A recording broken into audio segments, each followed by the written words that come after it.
And Warhammer, let's do it.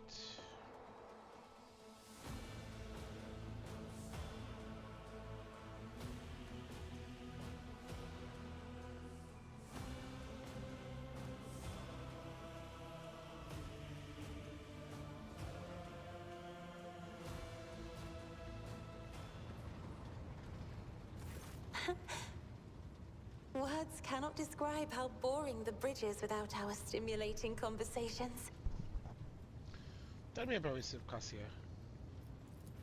I am a part of House Orselio, an ancient dynasty of the Navis nobility.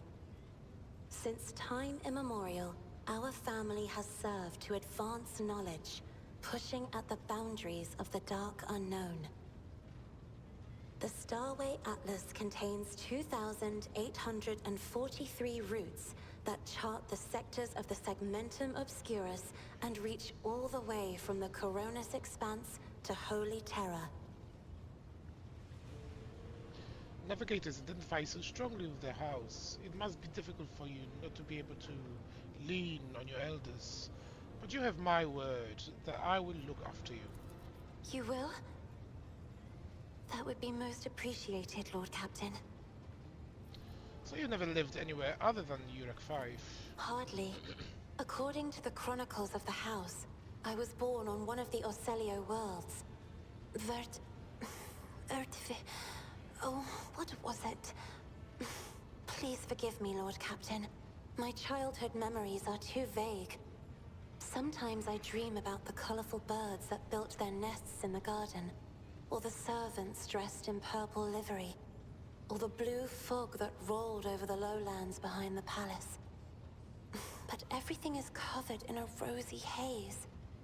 Perhaps it is my imagination, not my memory, that is painting these pictures. Tell me about your life on station.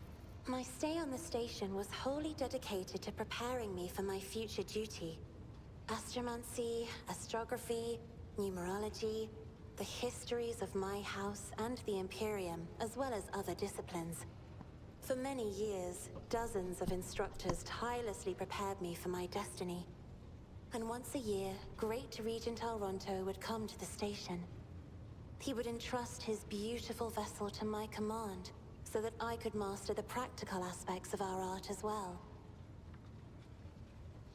Did you have friends? Someone you could turn to for a simple conversation? Not a discussion of it on a lecture. The Regent gave me a bird from a sunlit planet once. I tried to befriend it and make it sing, but for some reason, it refused and died soon after. The instructors were too respectful of my duty to my house to waste precious time on idle chatter. Aside from them, there were only servants on the station. And you know they have their vocal cords removed, so they cannot break their vow of silence. And since the subject has been breached, Lord Captain, why do you not follow this honored tradition? Your decks are so garish. Apologies, I meant noisy. The rabble don't just chatter. Sometimes they shout and even sing. Why do you allow such a lack of restraint? Rogue traders are highborn, are they not?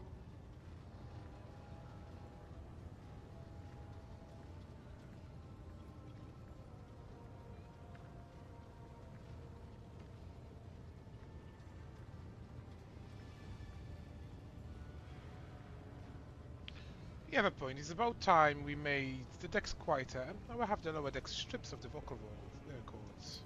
I am sure you will rectify this shortcoming in no time at all.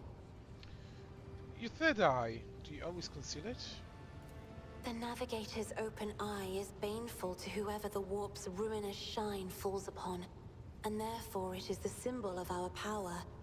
We are the guiding stars of humanity, found worthy of an uncommon gift, and one of the duties that we bear is to guard our eye, even from wayward glances that may bear evil.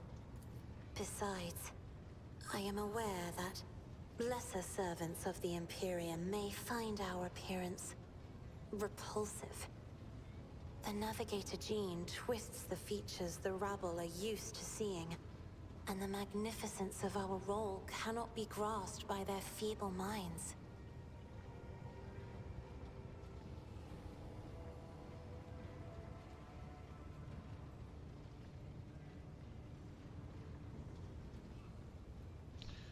Who cares about the opinion of the short-sighted rabble? They can serve us and die for us, and keep their thoughts to themselves. I am not ashamed of my appearance, nor do I require anyone's approval. What does it feel like to guide a vessel through the warp? It may be difficult to describe. You see, every navigator perceives the warp differently. My mentor, Great Regent Auronto, always described his travels through the Immaterium as a journey through a vast wood with countless paths. And I, assisting him in the first voyages, futilely tried to follow his example. But the wood would not reveal itself to me. But everything changed when I found my own key to this mystery. You see, I've always brightened up my rare moments of leisure time by painting. You may recall there was a workshop in my chambers. As soon as I imagined the warp as a blank canvas, an indescribable feeling came over me. I moved the brush, going deeper and deeper into my own painting. Visions were hidden within the vibrant colors of my palette, and something inside me knew which should be brought out and which should be left behind. I woke up several days later, after the voyage was safely complete. I've noticed that your love painting is reflected in your speech as well. You associate so many images with hues and colors. The Emperor graced me with a gift. I can see inner life in addition to the mundane. You cannot know that a fruit has rotten from the inside until a blade slices it in two. I can see the rot from far away. It roils like swamp mud, oozing through the bright peel. Anger and boredom, sadness and joy. Everything that people shut away inside themselves is revealed to me like colors on the canvas of my world. You will hear no objection from me, Lord Captain. Tell me about House of Celia. As the only voice of our family on this vessel, it is an honor. As long as your questions are courteous, I will answer every one of them. I take it House of Celia has a rich history. Oh, yes. The navigators of the house came to the Coronis Expanse fairly recently, a mere 208 years ago. Before that, our ancestors expanded the borders of humankind's dominion for the glory of the Emperor, blazing trails to different corners of the galaxy. Who rules the house? Just as a rogue trader stands at the head of a protectorate, a Novator heads a navigator house. It is the Novator who decides where to look for alliances and which path their bloodline is destined to tread. As for our house, the transfer of power to a successor is currently underway. In the meantime, Great Regent Auronto Orselio is ensuring the stability of the house. Is the Orselio prophecy system named after your ancestor? You are shrewd indeed. My ancestor charted that route while fleeing the enemies of humanity. They say the Emperor himself was his guide, because the warp expelled their vessel without a single loss. Unfortunately, the lips of those who relate this tale seep with disgusting green hubris. I think Colleen Orselio was simply a skilled navigator. You lived in seclusion on a closed station until Felek committed his sabotage, so then you must be the Novator successor.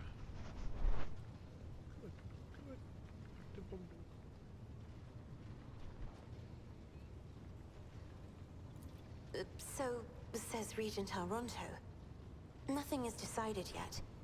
Some people in the house become enshrouded in rolling grey clouds at the thought of me becoming the Novator. But even more are bound with dull leaden chains. They think I am not ready for such a burden. With your permission, I would like to talk about something else. By all means. What does your special side reveal?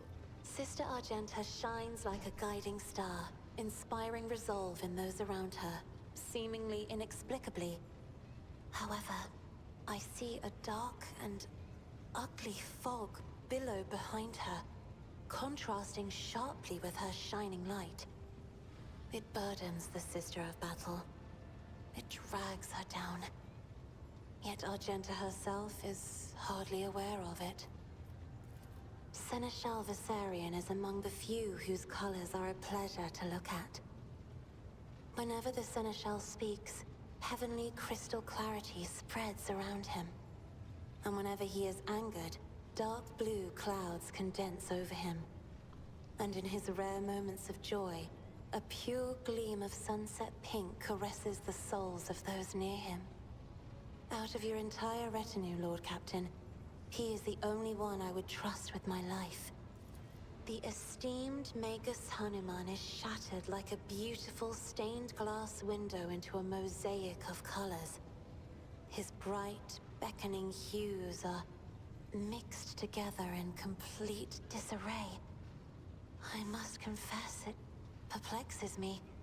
Normally, scarlet and steel are all that fills the heart of a servant of the Omnissiah. Idira's emotions are like a maelstrom, bright, unbridled, enveloping her form like a wondrous kaleidoscope of colors. And as dangerous as a twisting warp storm. The riot of colors hides the truth from my eyes. What exactly is driving this woman? Is it her own will, or is it the Immaterium, Lord Captain?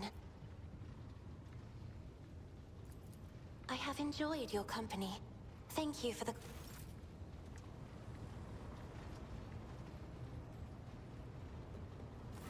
Greetings.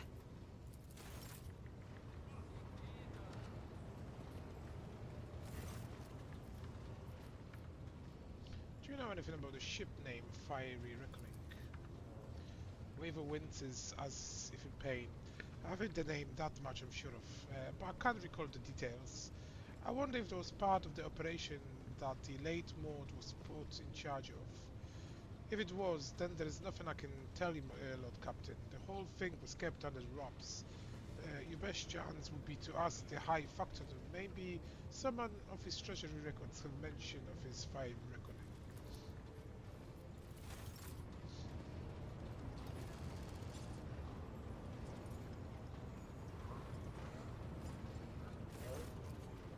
Have you ever heard of the name Fiery Reckoning? From what I can tell, it is a void ship of some sort. Yanis thinks for a moment, pursing his lips in concentration. I'm afraid it is not immediately familiar to me, my lordship. Please allow me a moment. He stares rapidly, tapping on the screen of his data slate. House von Valensis did indeed sign a contract with the owners of the vessel with the designation Fiery Reckoning. There are transaction records of the ship picking up cargo from Kiva Gamma. Well, this is odd. The data log ends there. Apparently the ship had some interaction with one of the workshops on the industrial world. I beg your pardon, your lordship, but this is the extent of the assistance I can provide you in regard to this particular matter. I would like to order the shipping and transportation of some goods.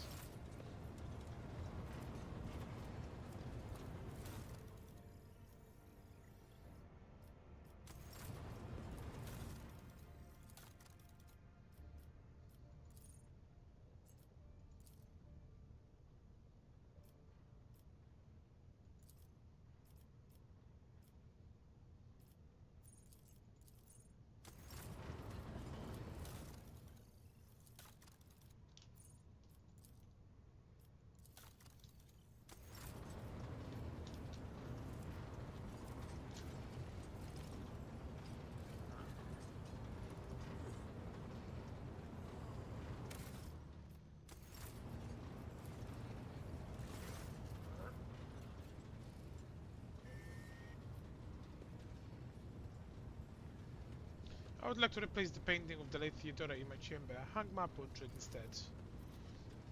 Janice bows obsequiously.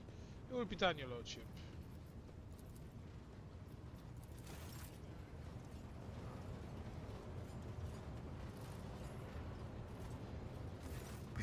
Messiah knows all, comprehends all. I have your some question about your visit to Rikon Minus. The request is approved. I am ready to provide the necessary information. What brought you here? I came heeding the call of my mentor, the blessed Archmagus Amonas. We were supposed to meet on Rikon Minoris and discuss my mission. The people who wanted to kill you at the port weren't renegades. It was just a cover. Thank you. Information acknowledged. I will analyze it and take additional security measures. What do you think of the Abel? I propose that it was the blessed Amonat who assumed this name. This name is assigned to me. His presence in the hands of heretics is categorically unacceptable. The canon of technological security commands that every effort be made to rescue a high-ranking bearer of knowledge. Acknowledged. I want to know more about your past. The request is approved. I have no outright restrictions on disclosing this information. Where are you from? Information about my origins is worthless. I belong to the priesthood of explorators and came to the Coronis Expanse over 200 years ago. Any events preceding that moment are insignificant. How did you end up here in Corona's Expanse? I was honored to become a member of the Explorator Cognizance Fleet. When the Adeptus Mechanicus summoned the faithful for an exploratory venture into the depths of the Coronis Expanse, I joined the fleet in fulfillment of my sacred vows of comprehension. Why are you not of the fleet then? Archmagus Amonat, my blessed mentor, commanded me to crew the orbital station Alter Templum Calixis EXT-17. This venerable temple station was founded in the early years of our expansion into the Coronis Expanse. It is currently a rear observation post of the Cognizance Fleet in orbit around the star Furibundus. Who are the explorators? The sacred fraternity of explorers. The cult Mechanica sends us out to the frontiers of the known sectors as researchers and conquerors. We are the warriors of the code, who return to the lost worlds and devote themselves to recovering the lost ancient knowledge. Explorators are granted the privilege of being more independent than many of our tech comrades. However, it has earned us a reputation as unstable and poorly controlled troublemakers whose unorthodox views are dangerously close to apostasy. Tell me more about the Mehadrendrites. They are my younger brothers and guides on the way to the Omnissiah. Their machine spirits are directly bound to my neocortex and pick up impulses from my subconscious. Sometimes they act ahead of my thoughts. This is how the Omnissiah leads me to comprehension. Acknowledged. Tell me more about the Adeptus Mechanicus. I am honored to belong to the priesthood of Mars, guided by its tenets. We safeguard technology against the impure and the unenlightened. Why did you mention Mars? That is where the cult of the Omnissiah originated, and where we were granted the first revelations. Many millennia ago, we made an alliance with the Emperor of Terra, and have served the Imperium ever since, paying a tribute of machinery, weapons, and void ships. Everything that bears the blessed seal of machinery comes from our hands, and it is we who make sure the operating rituals are performed as they were meant to. We are everywhere. We are the Mars-forged steel bars that give the Imperium strength. It is both a treasure and a secret. Technology is how the divinity of the Omnissiah manifests itself in this world. This is why the uninitiated may only be allowed to touch the most vulgar and mundane of its instances. We, on the other hand, are authorized to use the sacred catechism of maintenance and operation. Although there is another reason to deny lay people the sacrament of knowledge, it can be dangerous. Twisted by renegades, the Omnissiah's wisdom is called heretic, and the exposure to it may corrupt the uninitiated. Another danger is knowledge strangely interpreted and inscrutably twisted by the minds of the Xenos. This bane is called xenotech. Sacred objects should not be touched by, should only be touched by the worthy hands. This statement is true. What many consider chains on our way to comprehension is our armor, which we have inherited from our wisdom-blessed predecessors. Do you hold a high position in your fertility? This electu indicates that I am a Magos, who has mastered the sacraments of many spheres of knowledge, and has the right to conduct services in a forged cathedral. What is the Omnissiah in your understanding? He is the divine mechanism, the maker of technology. The universe was made to resemble a mechanical marvel because the Omnissiah rules over it. Knowledge is the highest form that he uses to manifest in the world. For now. Someday, he will come to this world in the absolute fullness of his splendor. The Adeptus Mechanicus worshipped the Emperor. He is the earthly manifestation of the Omnissiah, who brought humanity into the light of divine grace.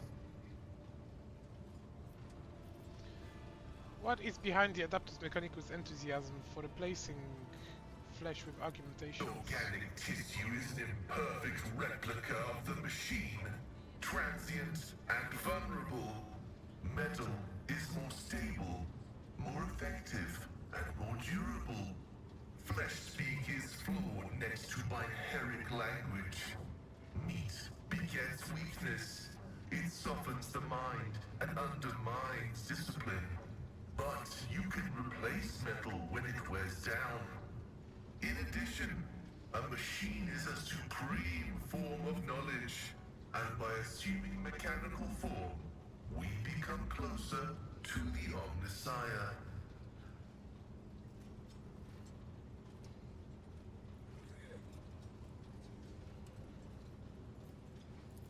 However, like all things sacred, our augmentations must not be defiled by the eyes of the ignorant. Which is why we reveal only the crudest of tools, while holier mechanisms remain concealed beneath our crimson robes. I am curious to see augmentations. The right to witness the miracle of flesh being fused with holy metal is granted only to those who have ascended to the rank of initiate. However, your lofty status of rogue trader allows me to make a partial exception and reveal my sacred stigmata. Pascal reverently parts the robe. Scarlet folds on his chest. You see a man's face is white meat gnawed through the metallic shunts and flexible wires. Blood runs through transparent pipes enriched with the nutrients required by the pallid flesh. The side of the body transformed into an appendage to an incredibly complex mechanism built using unfathomably ancient blueprints is mesmerizing. Every component of his machine serves the dual purpose of preserving life in Pascal's fragile flesh and preventing all threats to his well-being.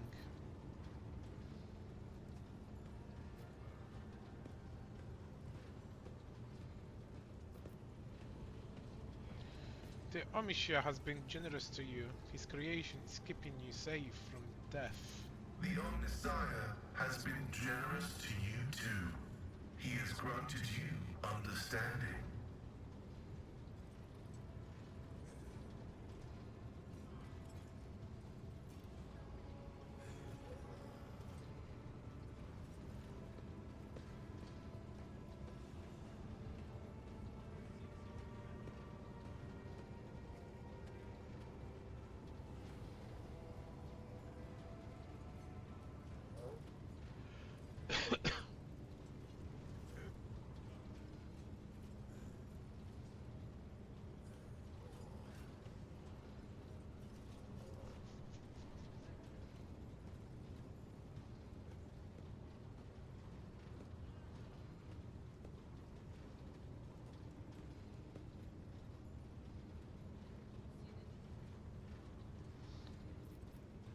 You have a strange way of speaking. Is that because of the argumentation, or does your fate dictate you how you should express yourself? Partially true. I had a voice modulator implanted alongside the respiratory purification module, but there is an additional reason. Gothic is not my first language. I am used to thinking and making statements in lingua technis. The binaric language is more informative, more ergonomic, and less prone to misinterpretation.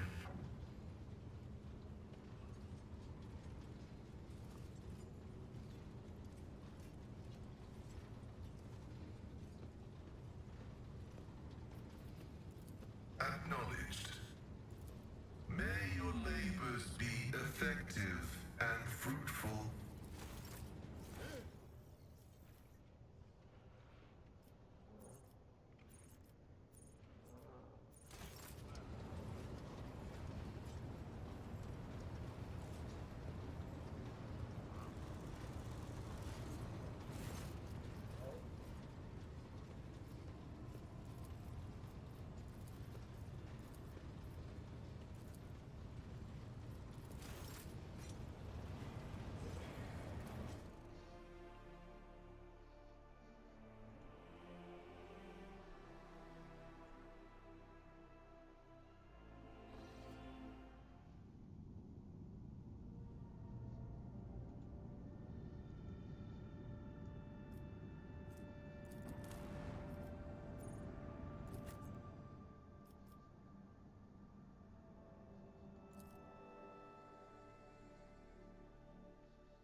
So shall it be.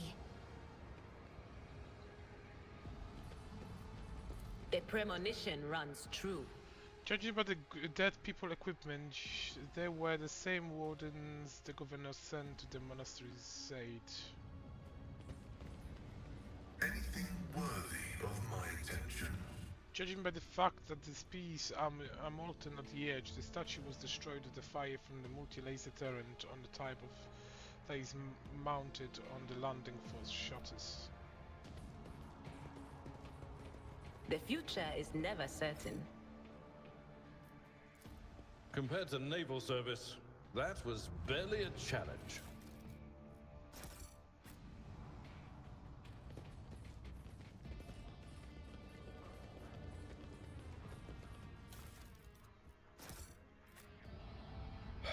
A nice little stroll.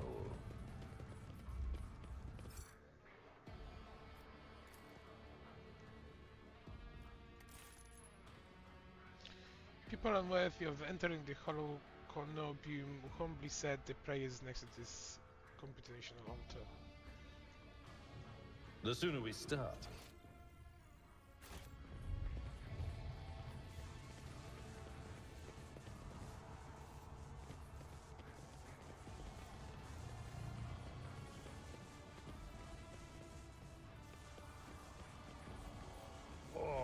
This master-crafted patella augment is not fit for a servitor.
The heretics were killed swiftly and ruthlessly. They never had time to reach for the weapons.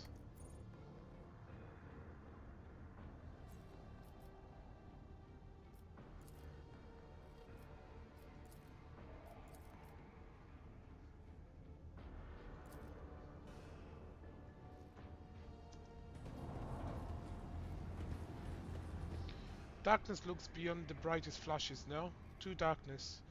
One streaked with red, with clanking shackles and false preaching. The other is a billow with yellow, the tongue of roiling blood and scream of pain.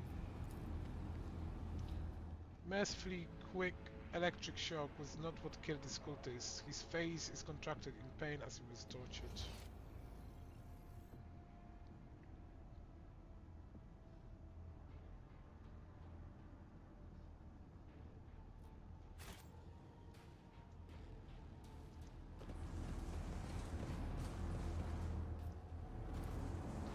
Note that the YF junctions are often marked with a symbol of a key that appears to connect two lines. It is my destiny to traverse the unknown.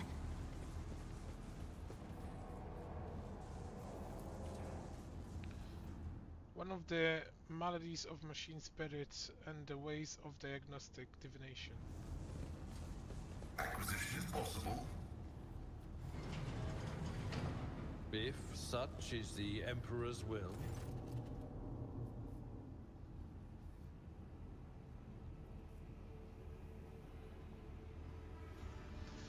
A tech priest's body rests on a metal table, surrounded by sparkling spirals of copper coils.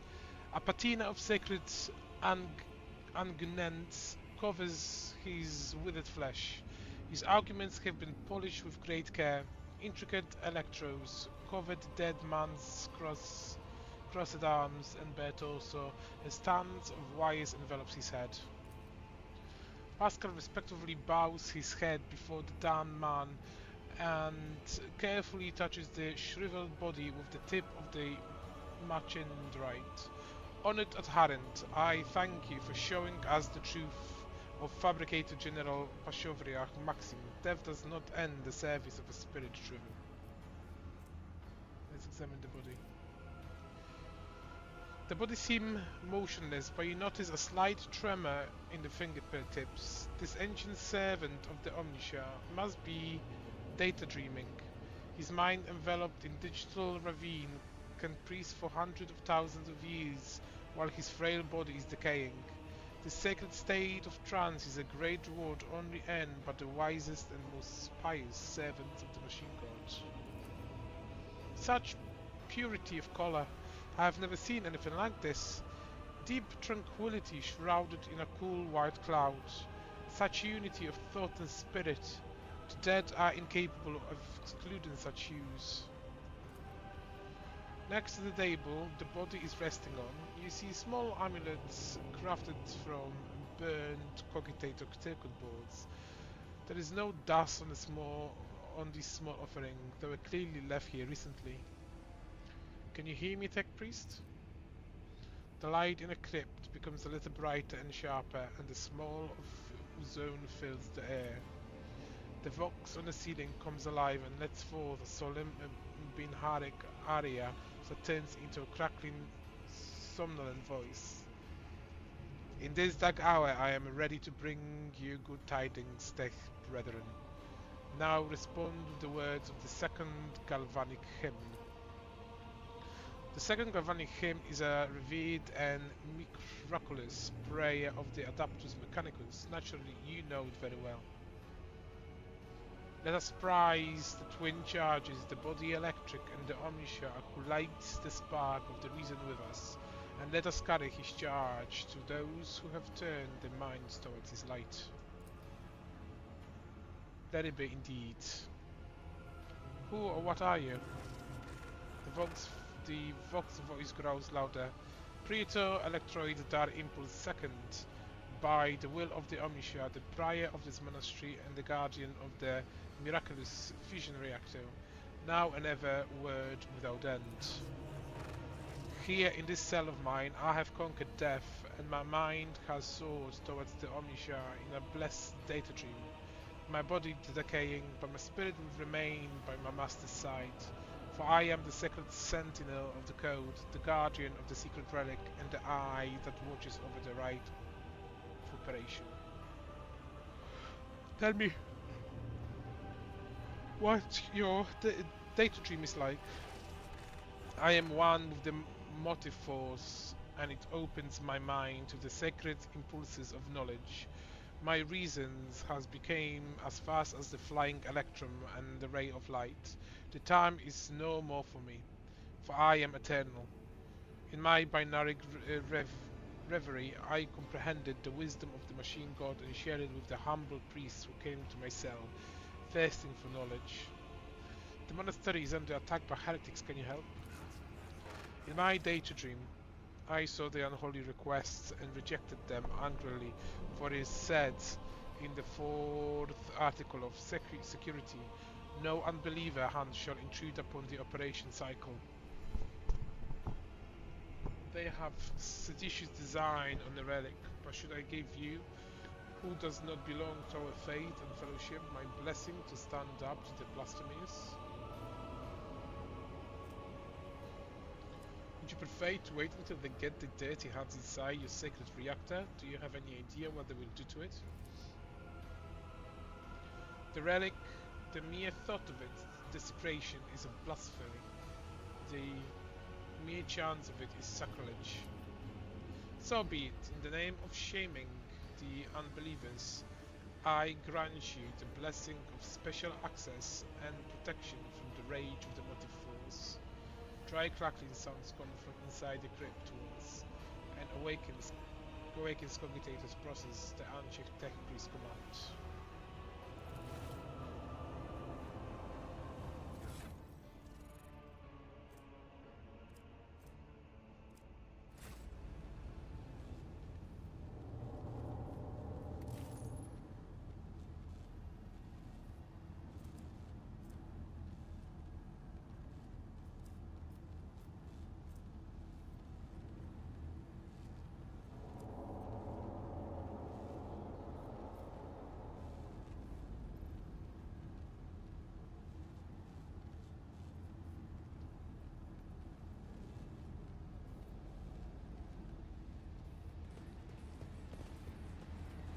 Marching on.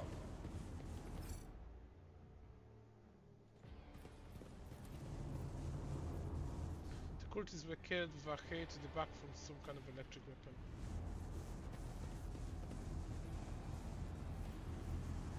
I go where the whispers lead. You should be purified by the... Suffer not the heretic to live!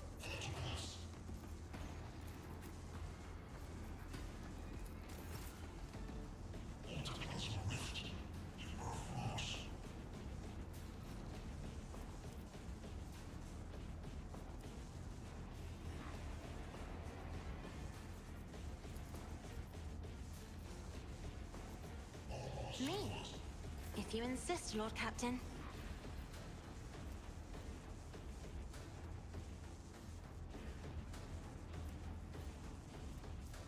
Doubt is for the weak.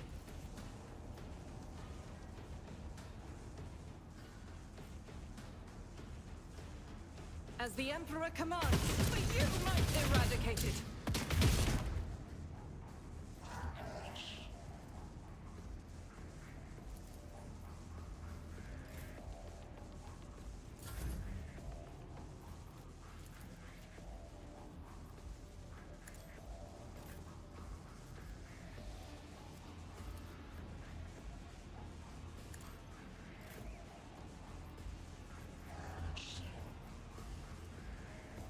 I'll do it. As the Emperor commands, I act.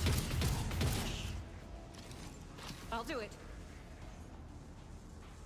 Guided by faith!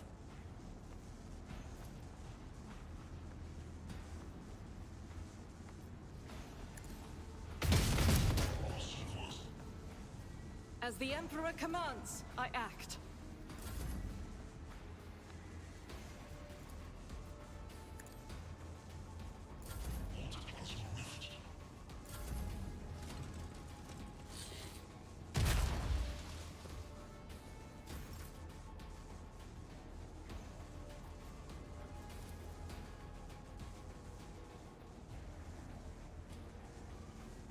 I have read tomes of military tactics.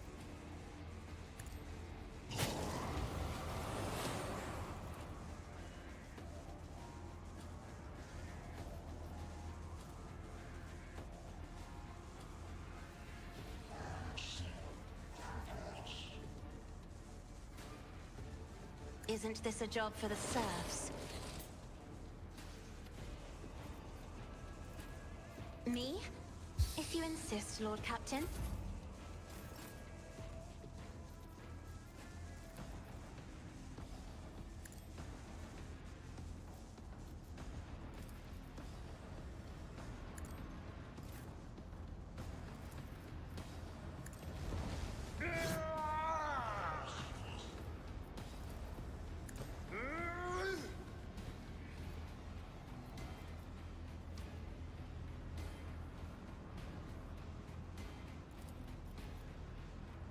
It will be done. Brace yourself, Abelard.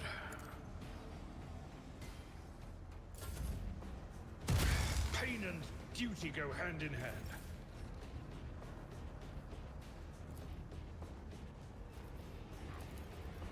At your beck and call. I will do my duty.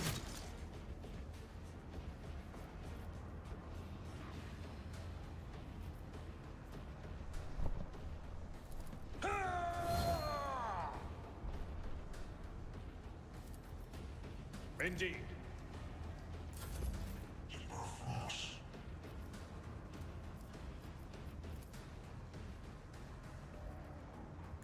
The enemies of the Emperor will be undone. Doubt is for the weak. Each strike is a prayer.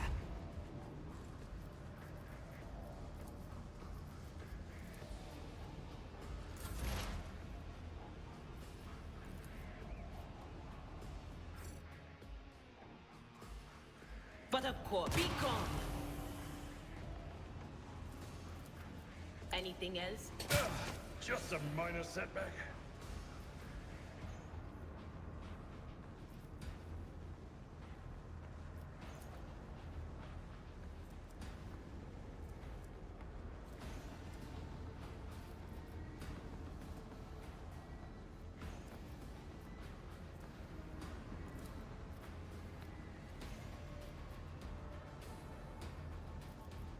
On it. High momentum.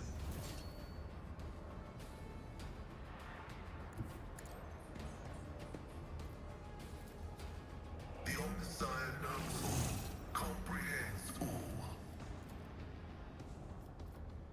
Running binary functions successfully terminated.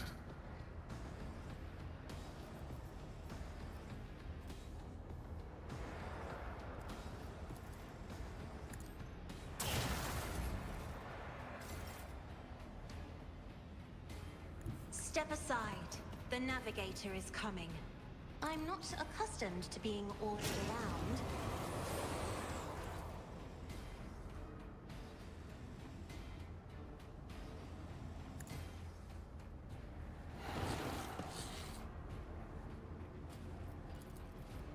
If I may, My vow is to your Messiah condemns you.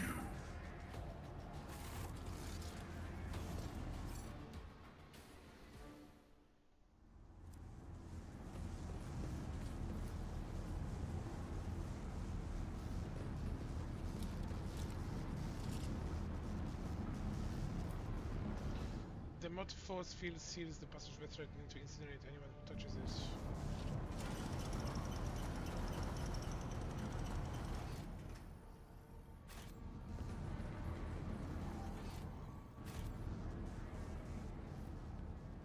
A nice little stroll.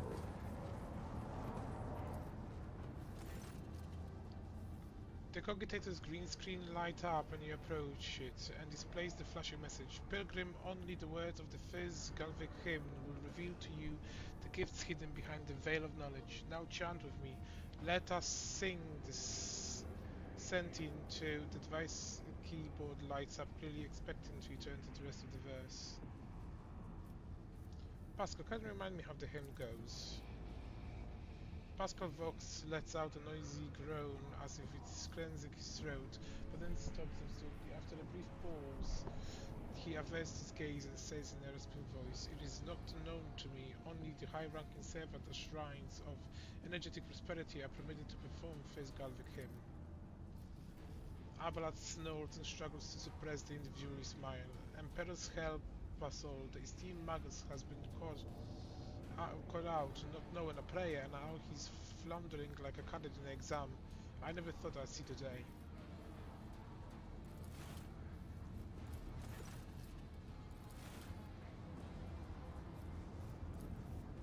My success is an irrefutable certainty.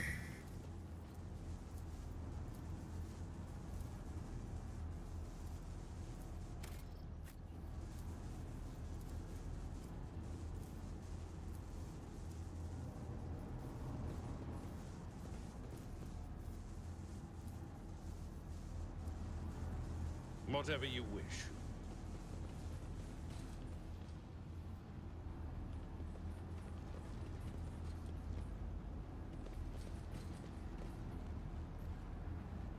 Onward.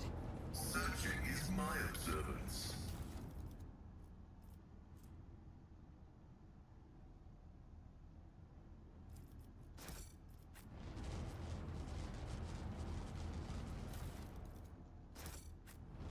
the world is full of colors I have never seen before. There are no wounds on the heretic's body, but his face is contracted in terror, and his eyes are bloodshot from the ruptured vessels. I'm not satisfied with that answer. I will repeat my question again. The last electro priest you killed, where did you find him?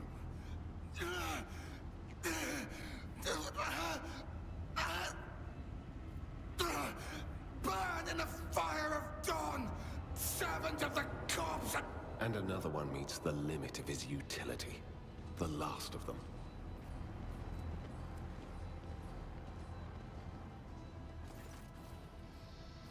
The tall, dark-haired man sizes you up as a quick glance. A supernatural chill is making the air around him crackle softly.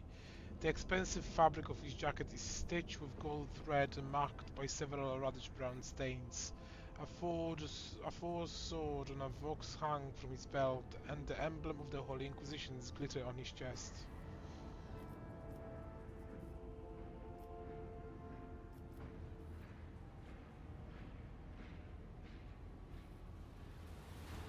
Interrogator von Kallax, I presume. Yes. Since you know who I am, and are in no hurry to kill me, I infer that you serve the Emperor, not his enemies. Allow me to introduce myself. Interrogator Heinrich van Kallox of the Imperial Inquisition's esteemed Ordo Xenos. With whom do I have the pleasure of speaking? Shadow. A great big sun-eclipsing, chain-weaving shadow. I can see the threads, myriads of them extending toward us all, and all of them creeping off toward him like snakes, shrouding us in poison. My, oh my, do I sense trouble, and it's right in my throat. It itches. A psyker. Interesting. And a diviner at that. Even more interesting. Are you sanctioned? Don't you Inquisition me! I'm under the Rogue Trader's protection!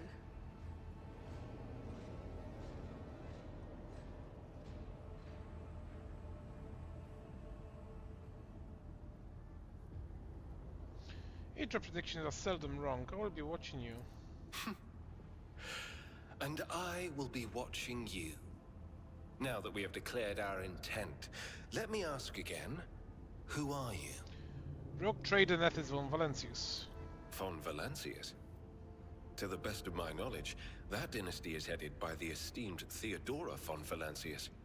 Has there been a change of circumstances?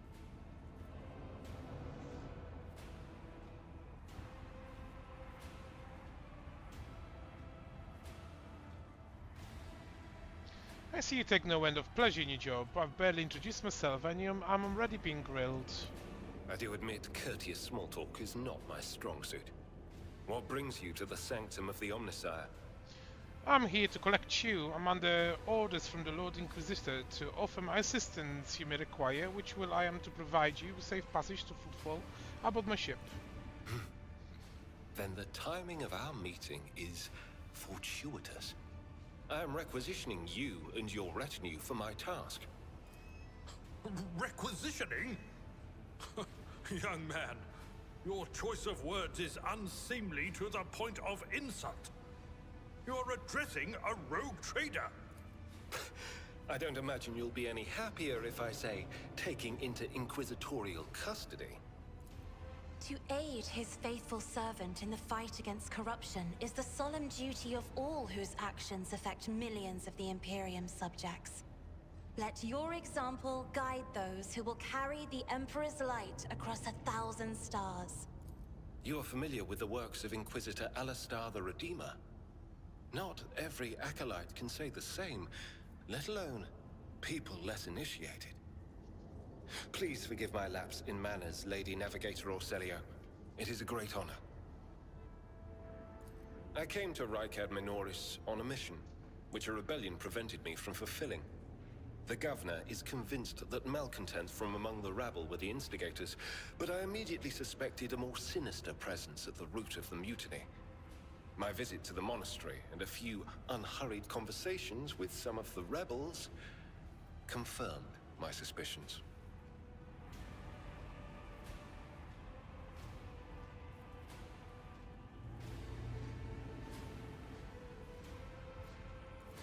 Someone by the name of Aurora is leading the rebellion. Data indicates that the head of the cultists is here right now, in the sanctum of the ancient reactor. Given the prophecy of the final dawn, and the special efforts made by the enemies of humanity to seize the monastery, their goal is to gain access to the holy power source's control circuit and trigger a process that, once started, cannot be stopped. In other words, to detonate the reactor, thus being themselves the cause of their much-touted final dawn. Blasphemous insanity. As Henrik van Kalok speaks, you suddenly notice the way he's looking at you, with his eyes slightly narrowed, as if he is peering into your soul, a soul that is touched by the gift of sorcery. The change in your expression does not escape the interrogator's notice, and you see the corner of his mouth twitch. He must have instantly recognized a fellow psyker.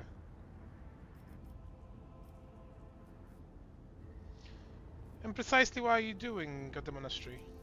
I arrived here with an escort squad, only to lose it in our very first open skirmish. The monastery is swarming with heretics. The soldiers I requisitioned from the governor fell in battle, bled to death, or deserted. I had to make do with catching and forcefully interrogating individual rebels. It is from them that I learned what I relayed to you just now. And what did you do to him? I convinced him to cooperate. I can influence living bodies, and I find that the interrogated are much more eager to share information once the blood starts to boil in their veins.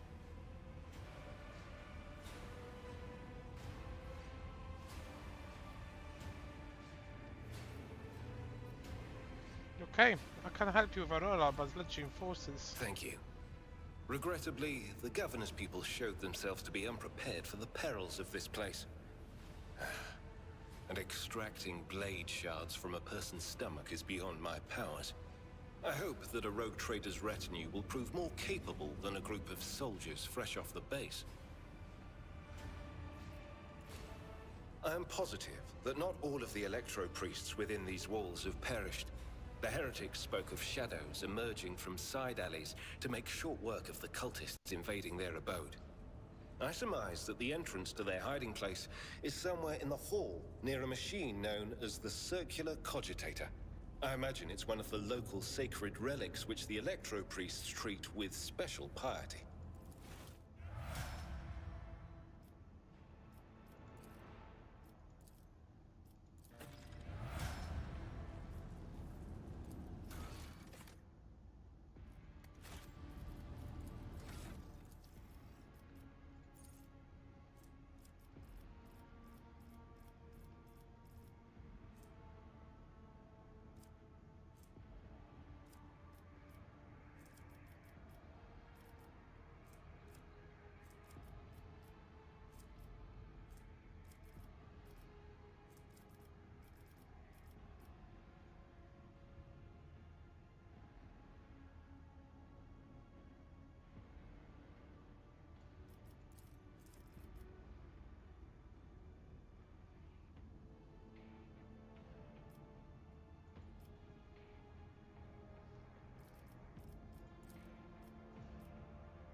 fighter's body is still warm. You only bled to death a few minutes ago.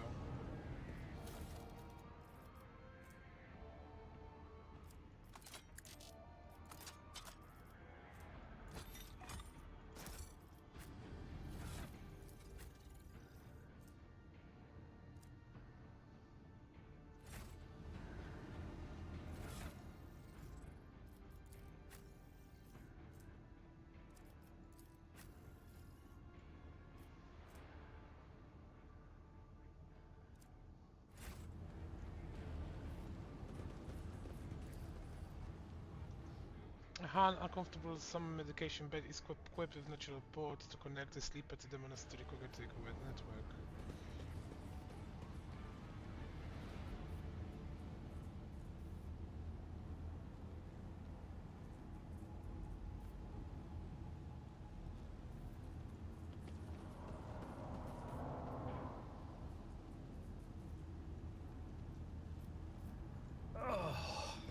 This master-crafted patella augment is not fit for a servitor. The machine god grants me insight.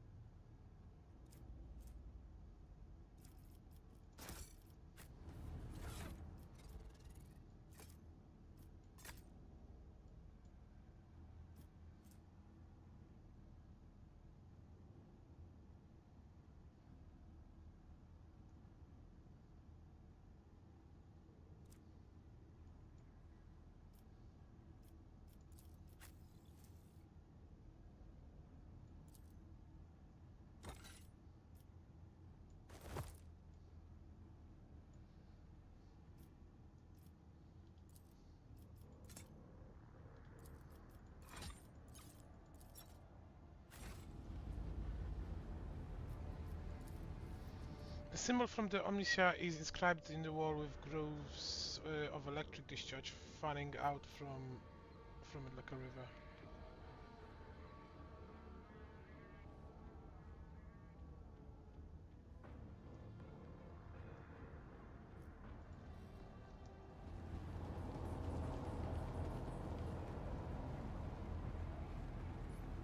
Light of terror, guide our way.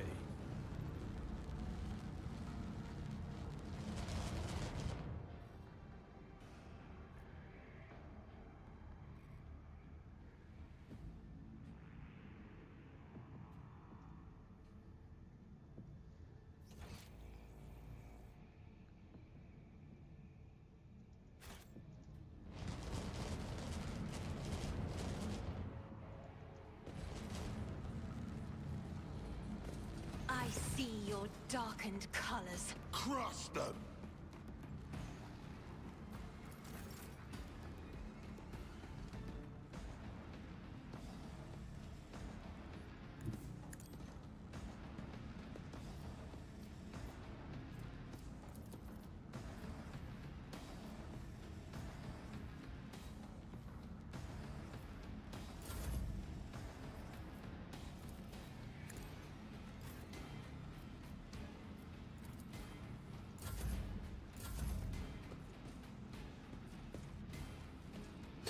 You don't frighten me!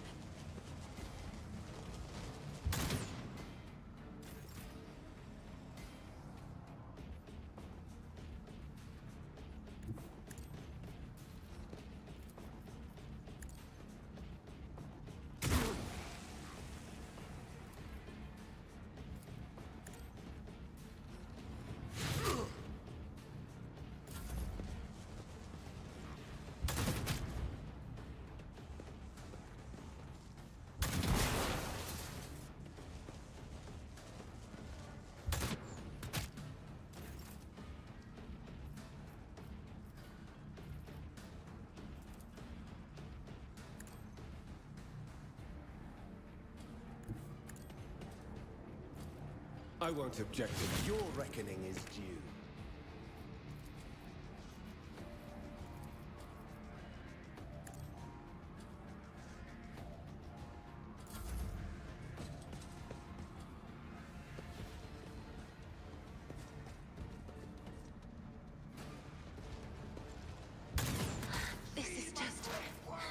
much for me.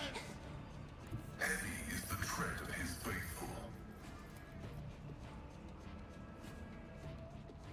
Running by narrative light. The scriptural prognosis is favorable.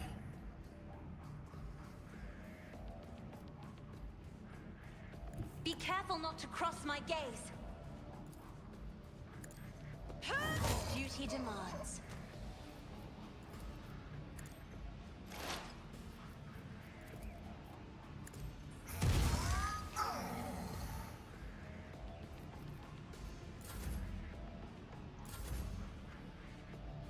God Emperor, move through me! Be the fire in my heart!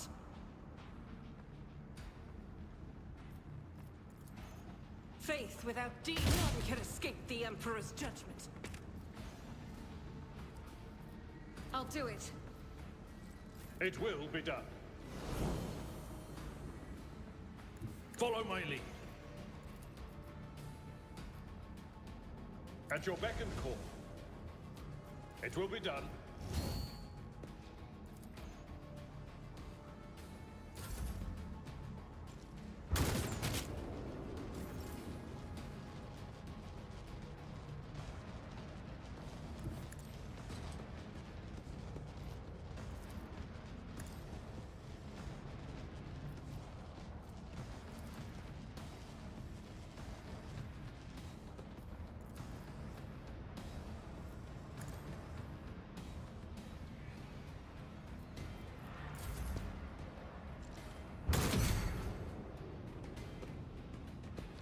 Reading damage to bulk.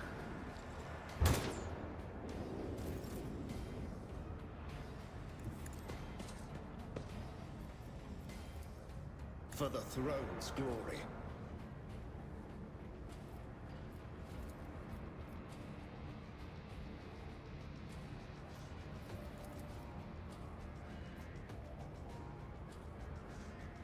Let's see to it.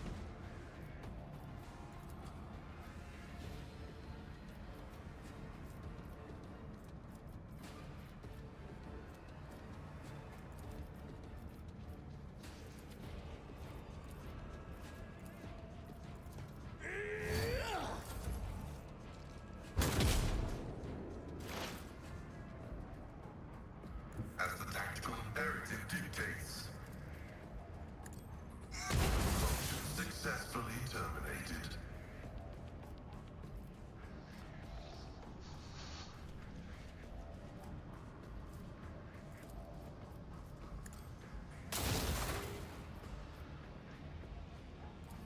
The Omnissiah knows all, comprehends all.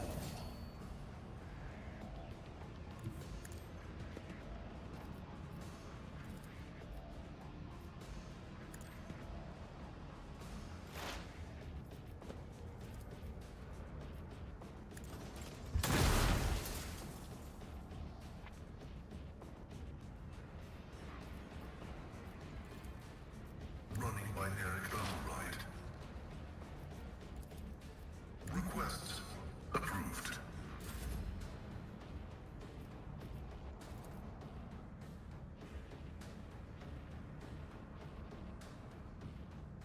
I am a navigator, not a servitor.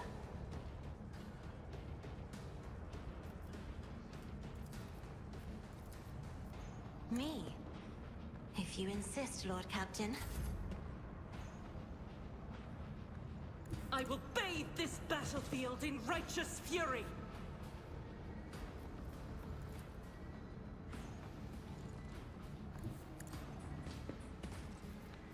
As the Emperor commands, I act.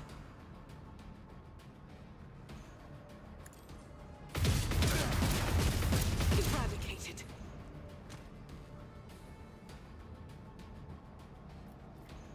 I'll do it.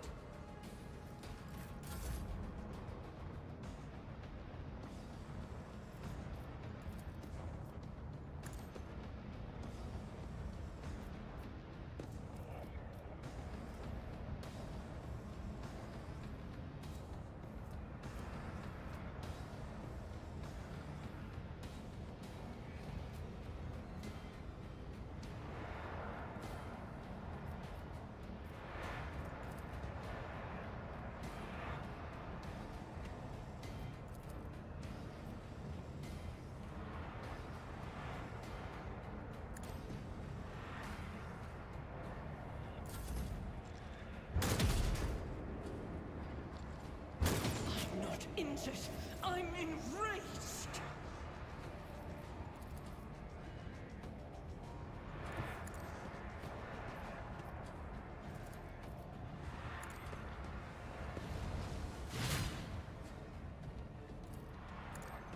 I'm done with this one.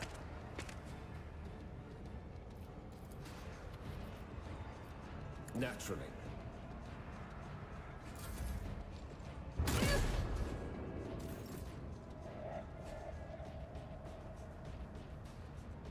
Explorators know one route. Forward.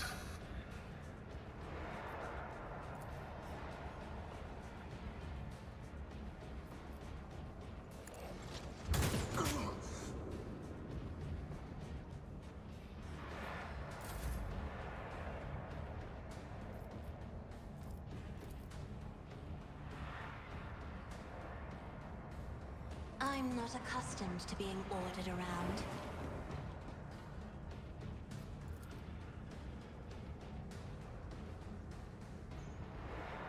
Battlefields are always drowned in scarlet.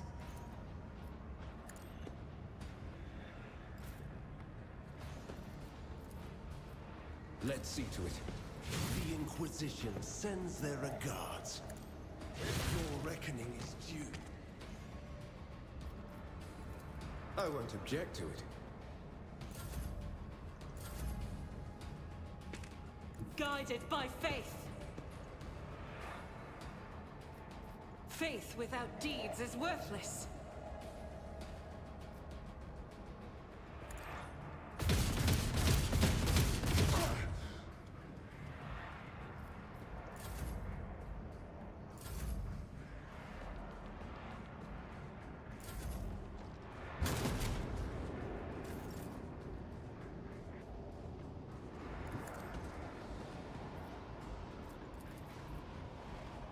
Let's see to it. Emperor, protect the fallen!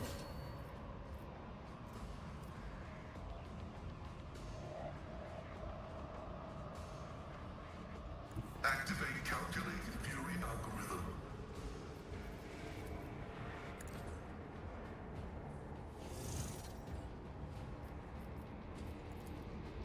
My vow is to serve.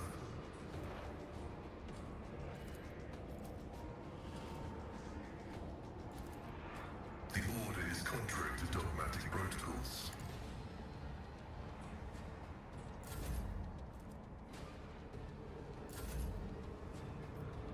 I'll do it. As the Emperor commands, I act.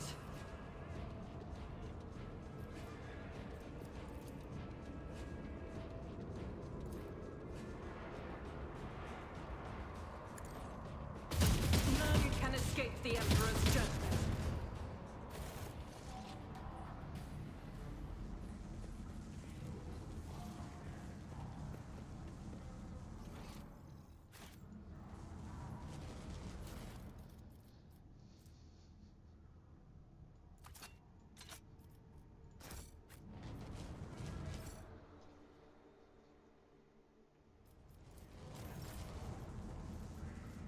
Look no further.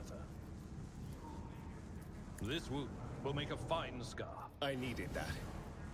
Let me help. I can see bright colors again.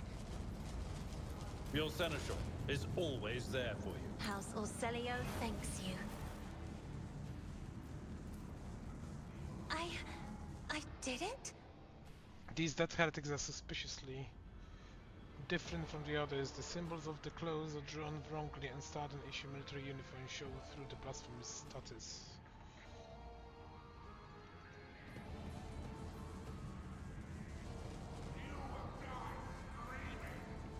Operation successful.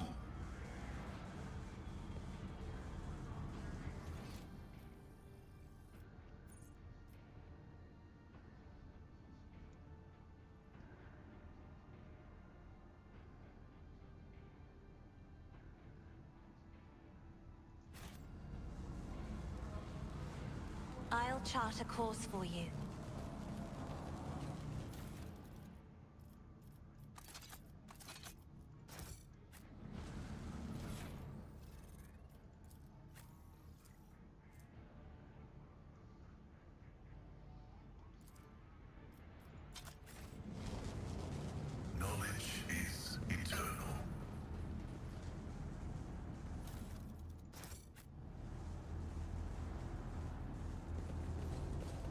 An expected result.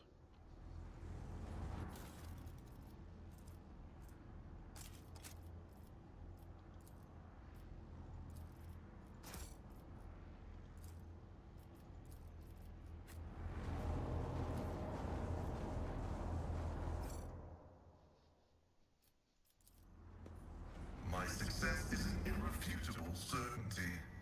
A multitude of symbols are carved into the enormous generator. Realize they are the foundation tenets of the Electro Priest religion. Standing out amongst them is the triumph of reason over all other facets of human nature.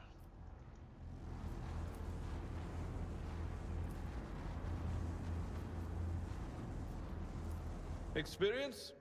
Nothing matters I'll take more. it from here.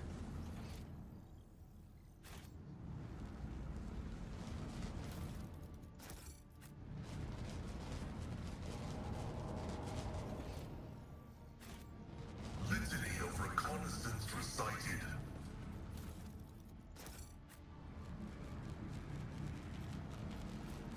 This explorator is blessed with It would appear that Electro Priest multifunctionality. damaged the Multi-Force circuits on purpose to run them in a trap. For the intruders.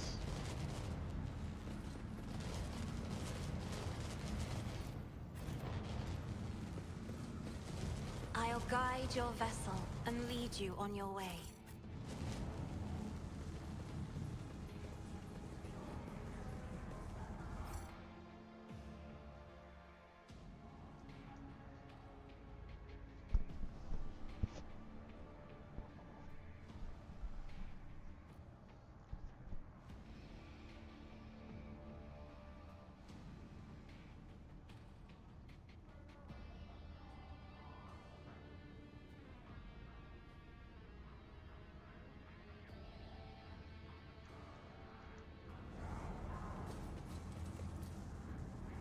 Bodies of careless circuits have been thoroughly fired by the arc of the Multi-Force. Fascinating stratagem.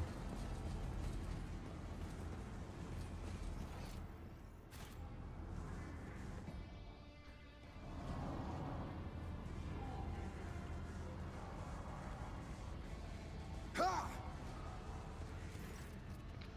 A crowd of cultists has surrounded a tech priest crucified upon a mechanism. A rhythmic whisper repeated by 100 voices blend into some blasphemous enchantments. Powerful discharges of the Multi-Force run through the machine, causing the unfortunate prisoner's body to convulse brutally and forcing woeful cries of pain from his lips. The tech priest's hoarse voice echoes under the ceiling. In the clenched claws of stagnation, in the shackles of iteration zero, under the iron wing, let the cycle to be discontinued.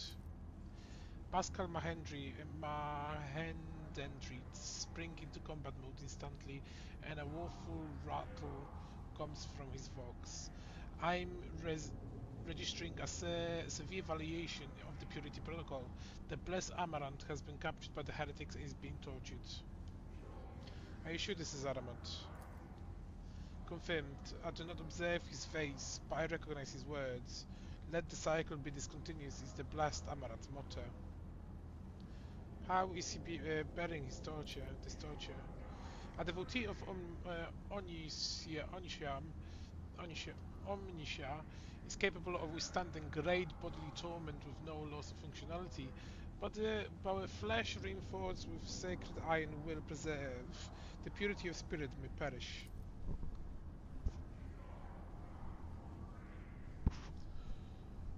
I hypothesize that the heretics have made the blessed Amaranth a participant in some variety of sacrilegious ritual. Though sacrilegious torture, they are trying to break his will and turn him into an unholy terminal with which to control the reactor's outer-power circuit systems. The tech priest collars are stained with grime, they are diluted, painted over with rot, and yet his heart still holds a cinder of bright red. This dying flame can be ignited anew. Look around the hall. The heretics have taken up positions everywhere, and many more are doubtlessly hiding in the passages leading out of the hall. For now, they are all focused on the sacrilegious torture of the tech priests and do not notice you. We must save the esteemed tech priest without risking his life.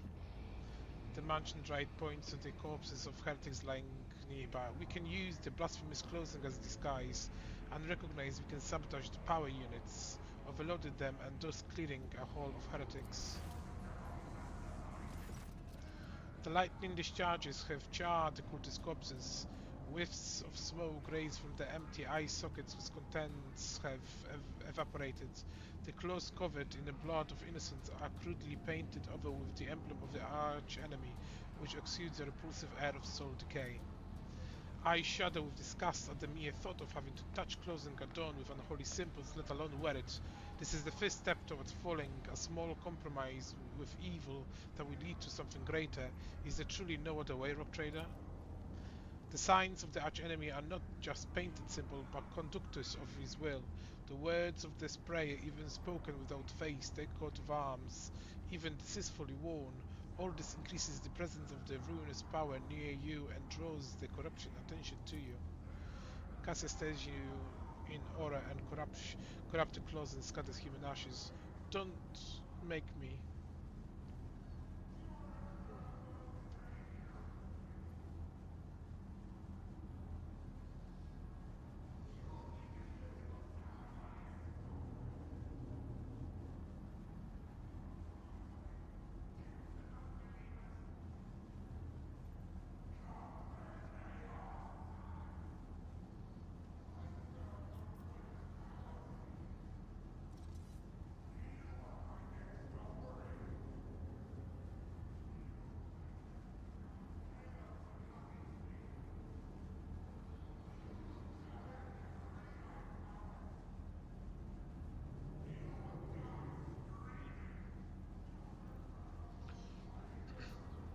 What is the essence of your plan?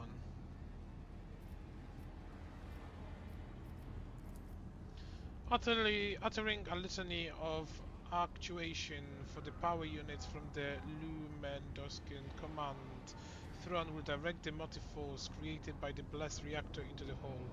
The distribution servitor is skipping its output with the set parameters. But upon receiving an order to increase it to a big value, I will turn his place into the electric trap.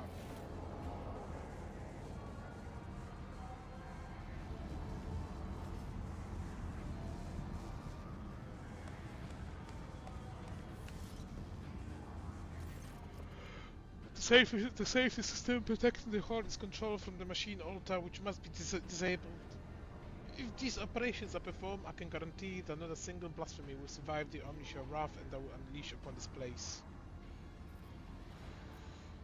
You would disgrace yourself by donning these tainted ranks? Pascal deadpans. The only unbearable disgrace is that of the duty unfulfilled, the rest is merely spiritual attrition. I will not allow corruption to touch you. We will vest ourselves in faith and kill every last traitor to the Golden Throne. Another desperate scream rends the air.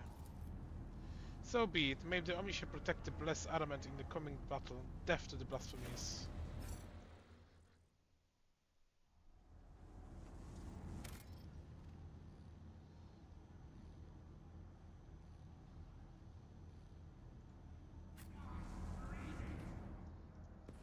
More enemies to face judgment. We are truly blessed this day. I will take you down.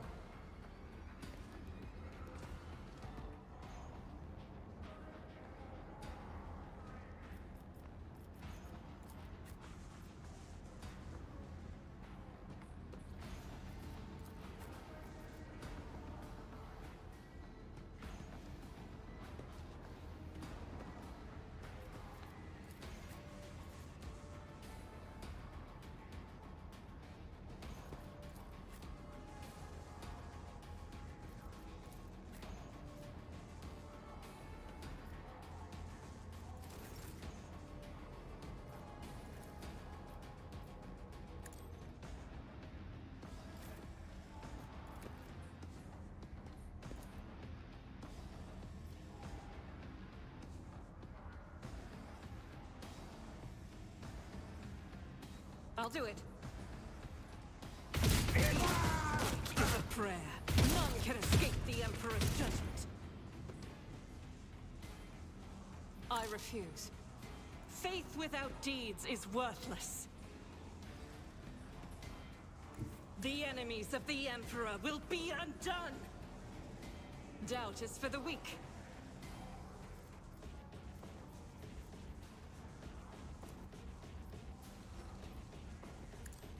Each strike is a prayer.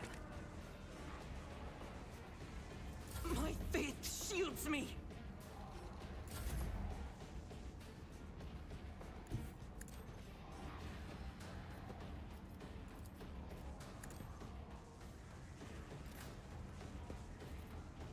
I'll do it.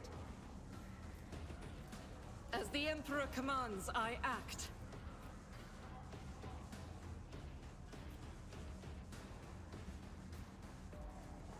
I'll do it.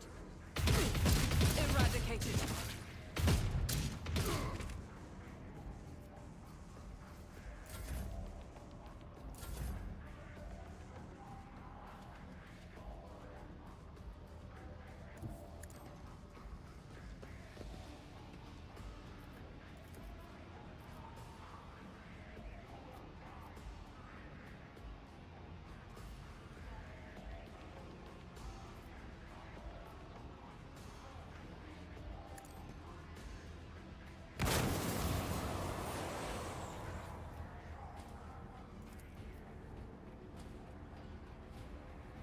Me? If you insist, Lord Captain. I am a navigator, not a servitor.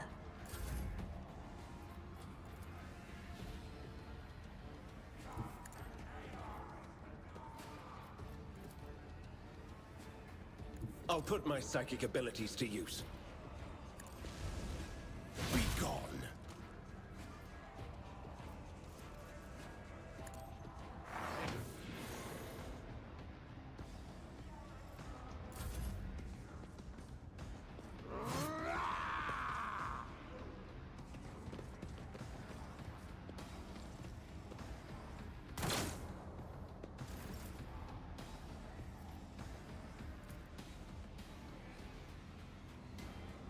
Rejoice in battle! As the Emperor commands, I act.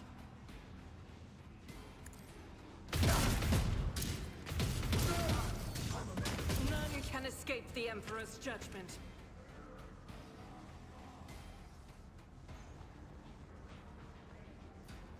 Doubt is for the weak. God Emperor, move through me. Be the fire in my heart. Faith without deeds is worthless. Power resides in the will of the righteous. Each strike is a prayer. As the Emperor commands, I act. None can escape the Emperor's judgment. I'll do it. Eradicated.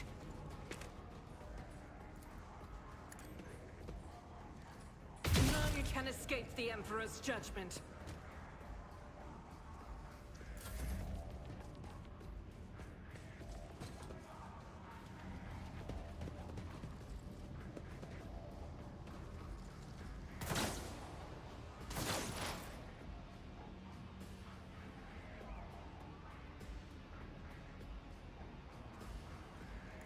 Advancing.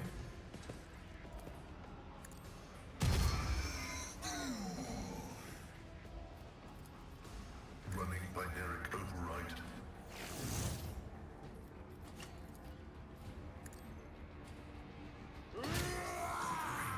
Is part of the trial.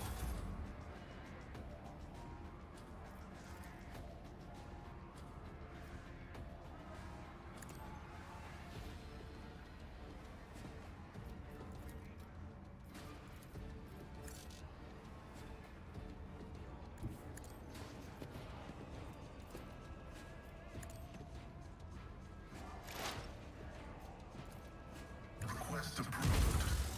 Really?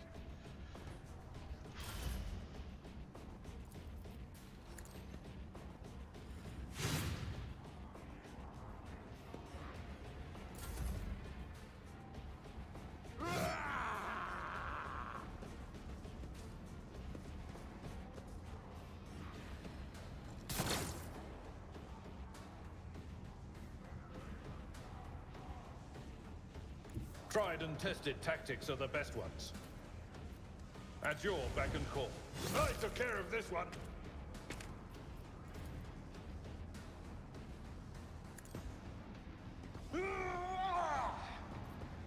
Indeed.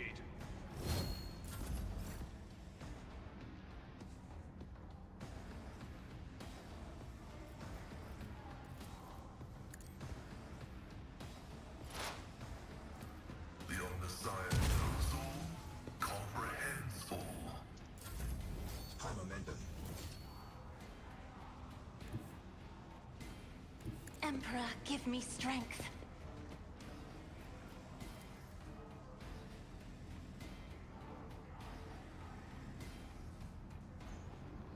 If I may.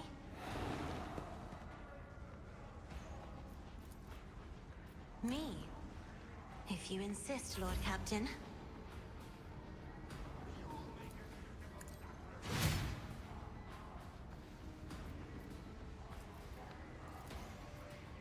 Naturally.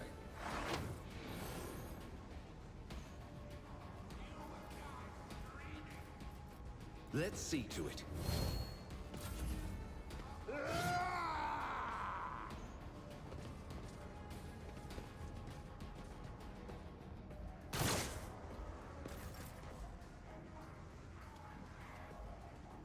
Guided by faith! Doubt is for the weak.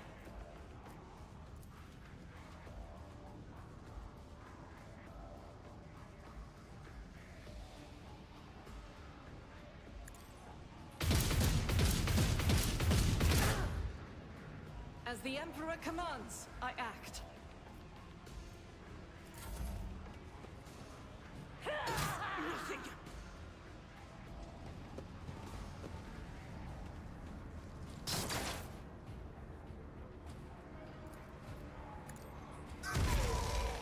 Really?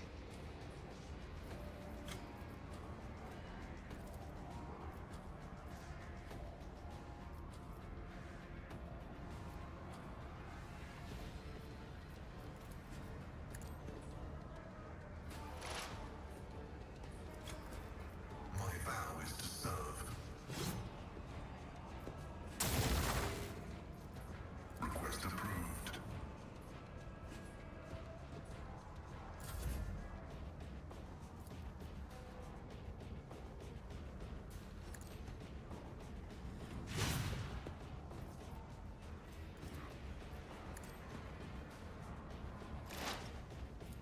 Running by now significant value.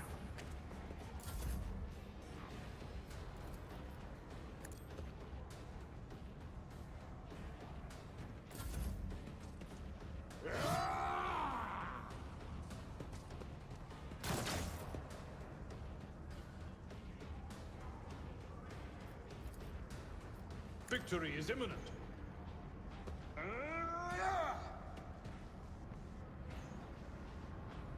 A tactically sound approach. Reduced to dust. That's not the Seneschal's job.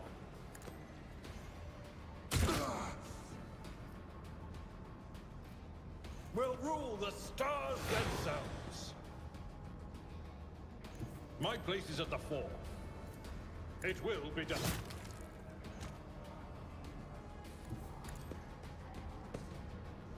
At your beck and call. I took care of this one. Indeed.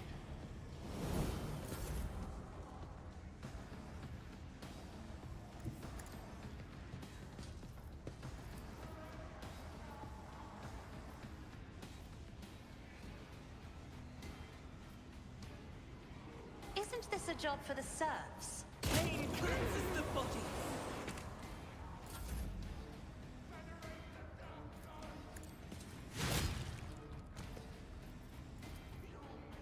But of course, Lord Captain.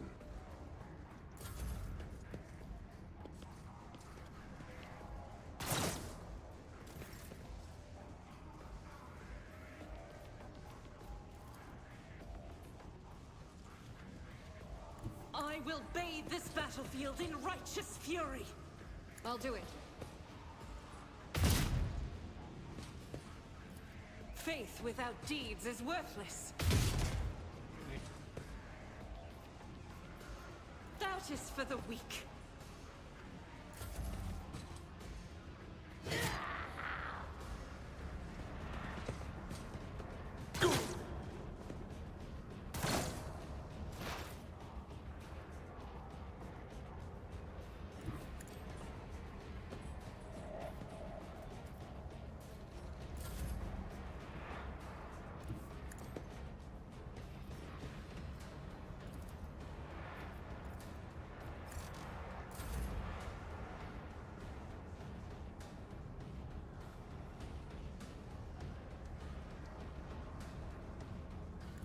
I've seen worse battles than this in my time.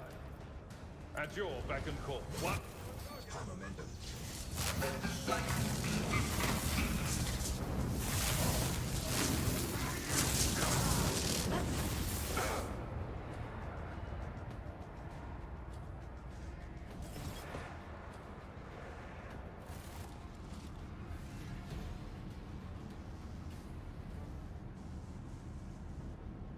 Over there.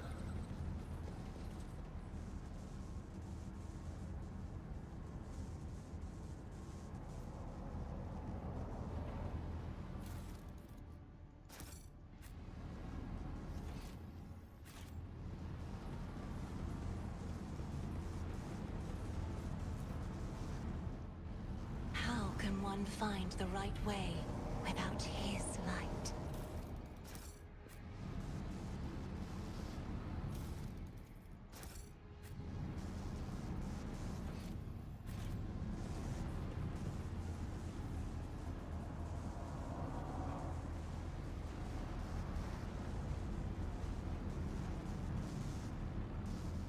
Locomotives are fully operational.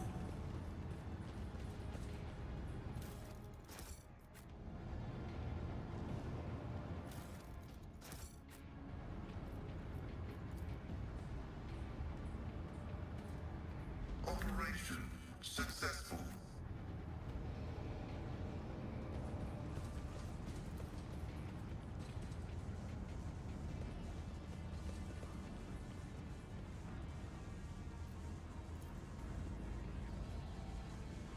I serve the Golden Throne.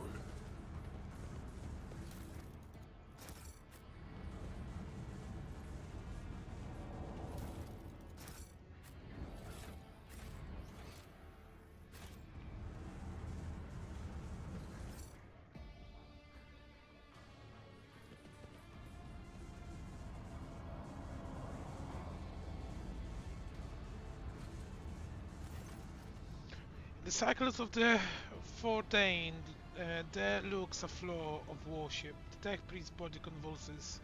Painted palliative creaks of Binharic praise come from his vox. As moment passes, the signal becomes less and less clear, as if something twisted and wrong were being added to it. Pascal studied the tech priest's face carefully. His vox system moans in a tragic vibrato. Subject identified. This is not the blessed Armand, stranger. I request your name. How do you know Momentus Mutta? Who are you, servant of Omishe? The fire of the hearth sent from the sparks. The name of the spark is Abel. Tech priest looks over to Pascal for a brief moment. His speech becomes clear. The echo of my call has reached you. Good. The iteration of is at its end. The design is fulfilled. What is the intention? Why are you calling them yourself by my name? What was it you who summoned me to Rikard Miners? What for? I categorically demand an answer. Pascal's voice raises to an intimidating howl, but the delirious tech priest does not seem to understand what he's saying. What design? An intention both bold and honorable, to open new gates to the waters of knowledge and comprehension, a plan written so that the righteous may follow. And trust in a great pattern of revelation and an uniform progression towards it. Pascal's voice is trembling with elation. Those are his words. I have not heard them in so very long. Ask him about Amaranth. Amarnat. You came here because of him, after all. No, The Archpriest's weak voice grows stronger. He came because of himself. Himself? To redeem myself? To correct a mistake? Possibly. But how do you? There is a look of gentle condensation in Abel's eyes, strange given the circumstance. The hubris of the mind spurs him to build momentums to himself. Do not regret. Do not regret for all this predetermined by this iteration. A devastating coughing fit cuts him off, and you hear a clank of tearing metal from inside his chest. You can talk once we get him out of here. A cold premonition rakes the heart. The probabilities are dark and frightening. Brother, I do not wish to gaze upon them. We are the flame of knowledge that drives darkness away. Pascal is quickly inspecting Abel's wounds, paying no mind to the blood and sacred unguents staining his sleeve. His voice rasps smoothly.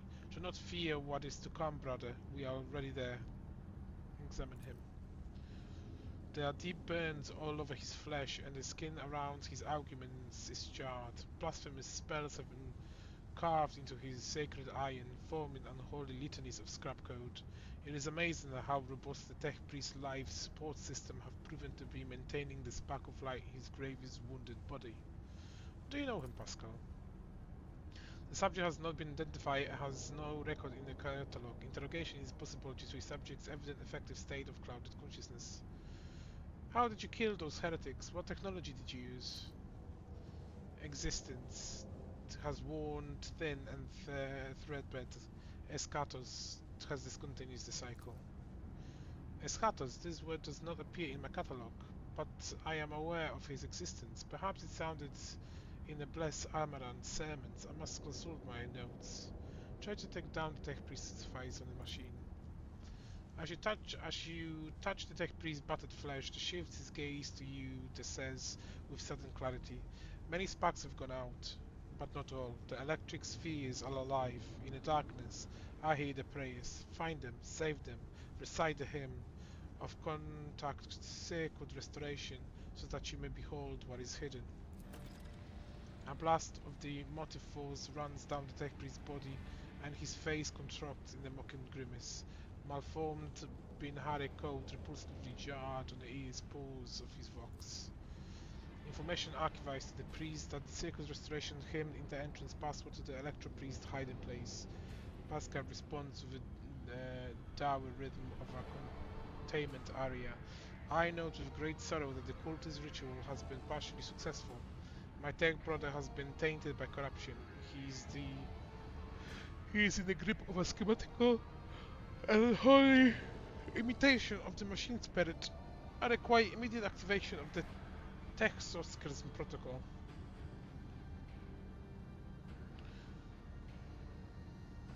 Let the tainted be eradicated.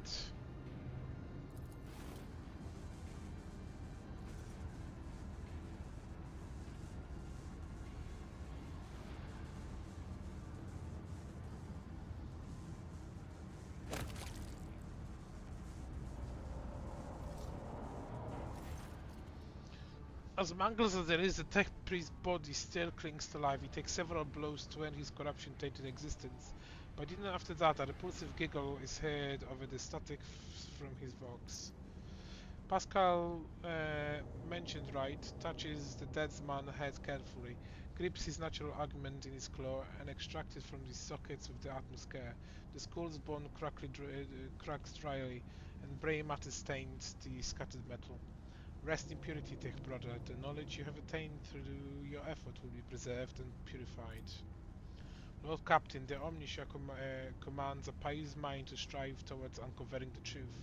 Therefore, I will not stop until I find my mentor and understand his connection to the servants of the Machine God. I request the privilege of joining your retinue as a rightful companion. I can offer to fulfill the duties of engineer on your ship in exchange for the right to follow you and conduct my own investigation. The light of terror shines for us.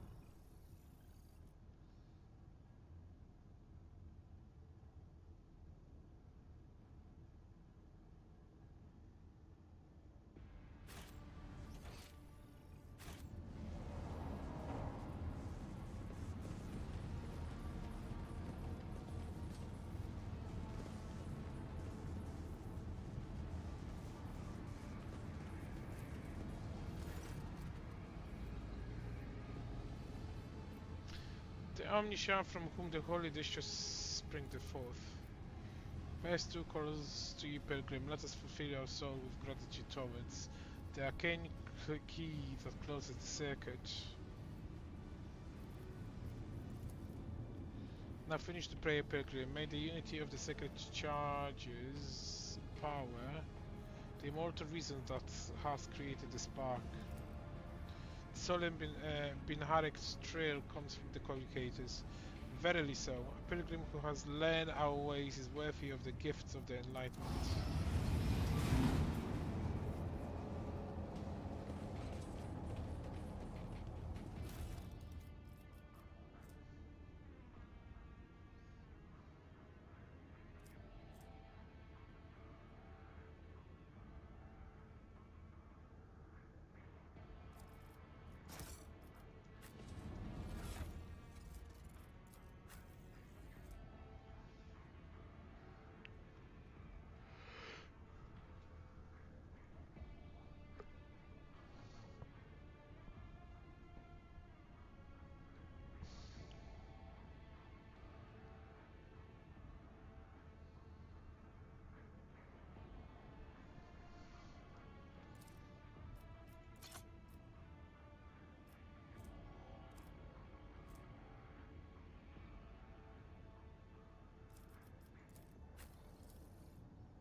The circular cogitator, the electro place hiding place must be nearby.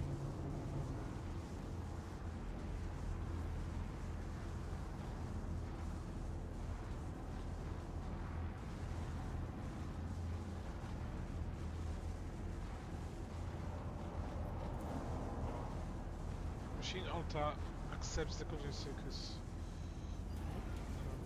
Activating motive force reserves.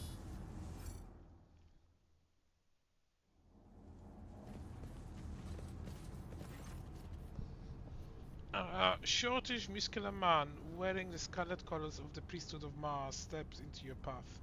The wrinkles of his cheeks and forehead points to his prosperity for frequent outbursts of fierce anger, but right now he is showing no sign of aggression. Glowing blue patterns of electric tattoos or electus show through his oddly bluish tinted skin. The man's eye sockets are dark and empty, yet he turns his face straight towards you with no hesitation. He has a sharp, screeching voice, not unlike a bird's calling. May the charge of the Omniscia mercy persist in the hands of the faithful. May the motive force persist in the batteries. The Emperor protects. The man responds clearly as given a military command. The Omniscia knows all, comprehends all. The hallowed electrodynamic conumbium received you, pilgrim.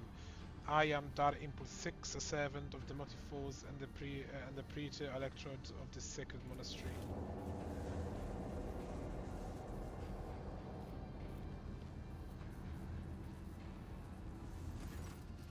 Pascal bows down humbly before the man. A trail of Binharic signals come from his vox, to which the praetor responds with solemn gesture of blessing. Pascal turns to you and say, "The rank of praetor electroid is a sign of high standing within the electropriest fraternity. To have been granted an audience is a great honor. You have the honor of hosting the rogue trader of Host von Valentius. I urge you to allow proper etiquette when interacting with the eminent bearer of the sacred warrant. Within these worlds, worldly titles are nothing before the motive force. Your deeds, however, speak far louder than titles, for your path here is sprayed with the blood of the desecrators."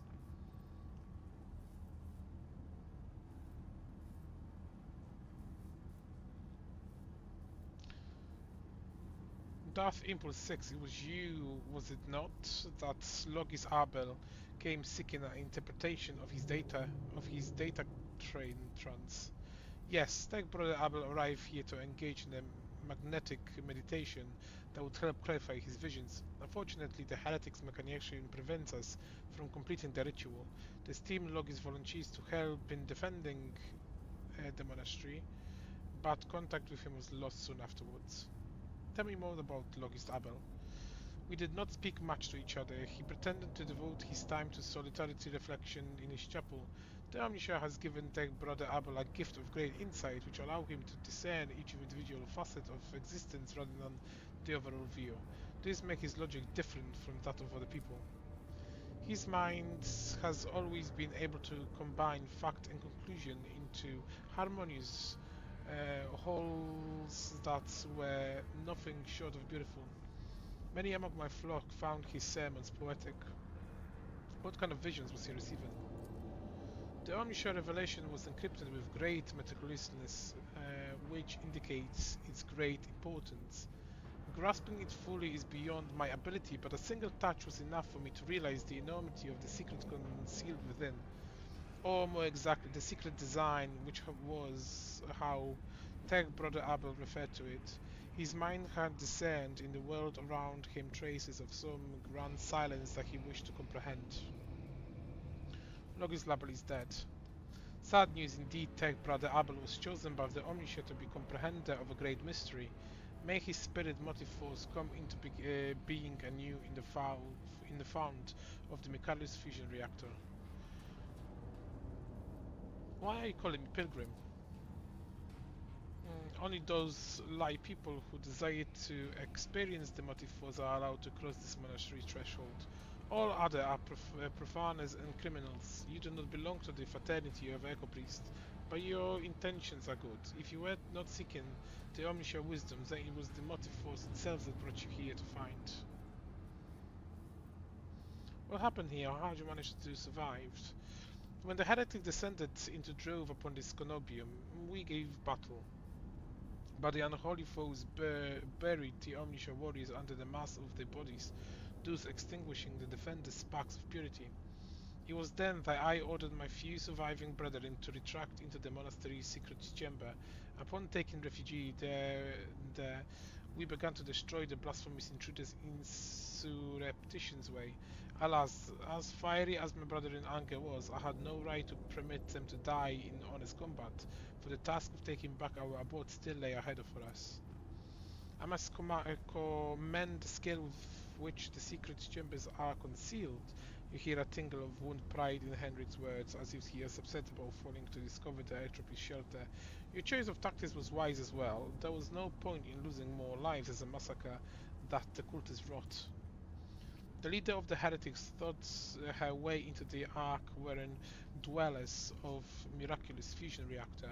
She is trying to desecrate the rite of operation with the unholy litanies, but that the relic may be corrupted, and the world of Rykon miners may perish in a foul fire. But my brethren, in their magnetic meditation, are hampering their efforts by chanting access requests, praying in unison, thereby suppressing the commands at the blasphemy center.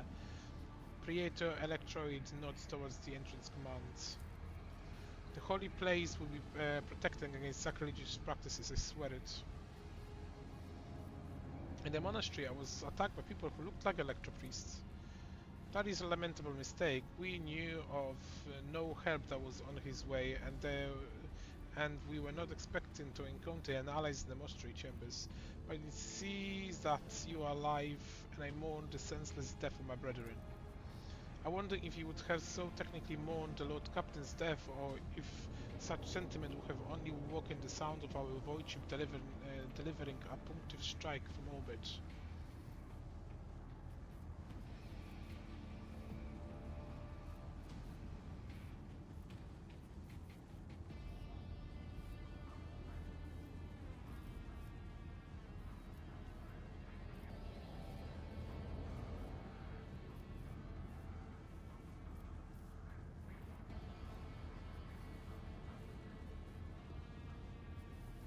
A true person of faith would never have hidden and let the enemy take take the temple. The preacher electroid's face becomes stone-like. My body is brimming with the fury of the motive force that wants to be unleashed upon the heretics who have dared to desecrate the temple. But this is pride, and it is incompatible with the rank of my duties. A few questions. Truth is the light, and blocking the path is criminal. The Praetor Electroid nods majestically. Who are you? The hard-working servants of the dwellers in this conumbium, Electro Priest of the Adeptus Mechanicus. The Corpus Cari did us great honor by entering into our care the sacred relic around which the hallowed electrodynamic conumbium was built. What precisely do you believe in? We have devoted ourselves to the worship of that aspect of the machine god which is known as the motive force. It is the blessed divine spark that creates impetus in the universe. The Omniscia is the mercy, give the world the gift to the motive force, and we follow its impulses in order to increase it, bring it to lay people, and protect it from unholy hands. The relics that this monastery protects provides the entire planet of Riken miners with the blessed motive force, and we unworthy, through we are glad to serve the ancient machine that dwells in this place. Tell me more about the relic.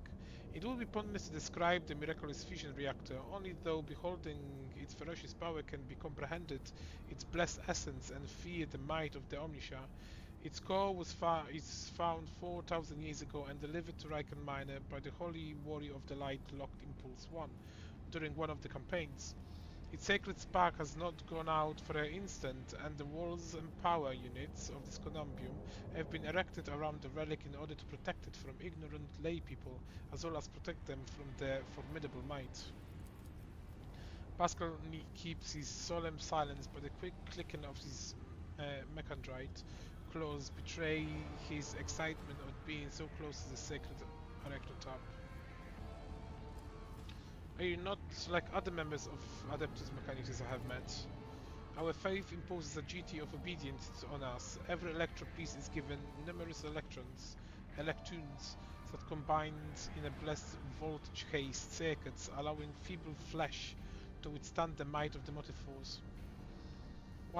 That is why our skin glows with a light and our eyes boil to melt when we are ordained. The Omniscia tears is what we call the phenomenon, this dying away of unworthy flesh.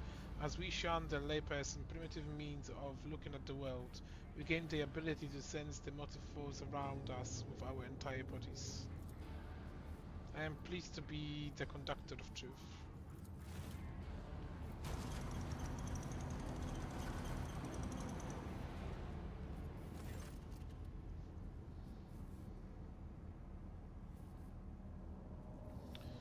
The Ark is hidden from pilgrims' eyes, but considering the extraordinary circumstance of your visit to this monastery, I grant you that right. The hall that leads to the High Reliquary has been barred by the enemies, but I will open a secret path for you. Enter the Ark and experience the motive force, pilgrim. We'll pray to the security system that they may retain from punishing you for your intrusion.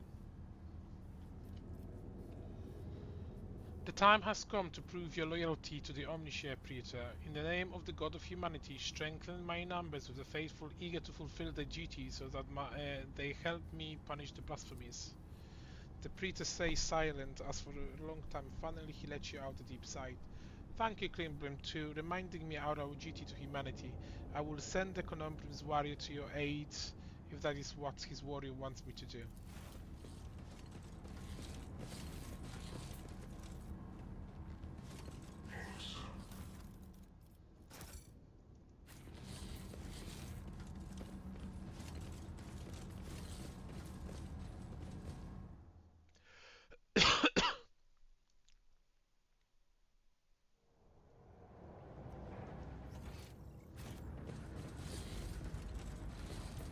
Executing request.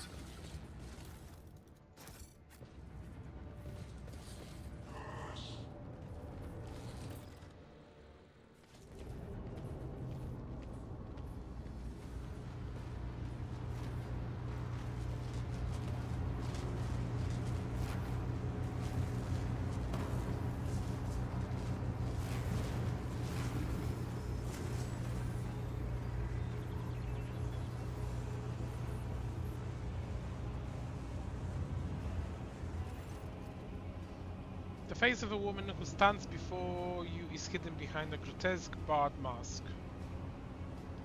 Yet the voice pouring out beneath it belongs to someone else. It is the husky, somber brass of a void wolf aboard of ships.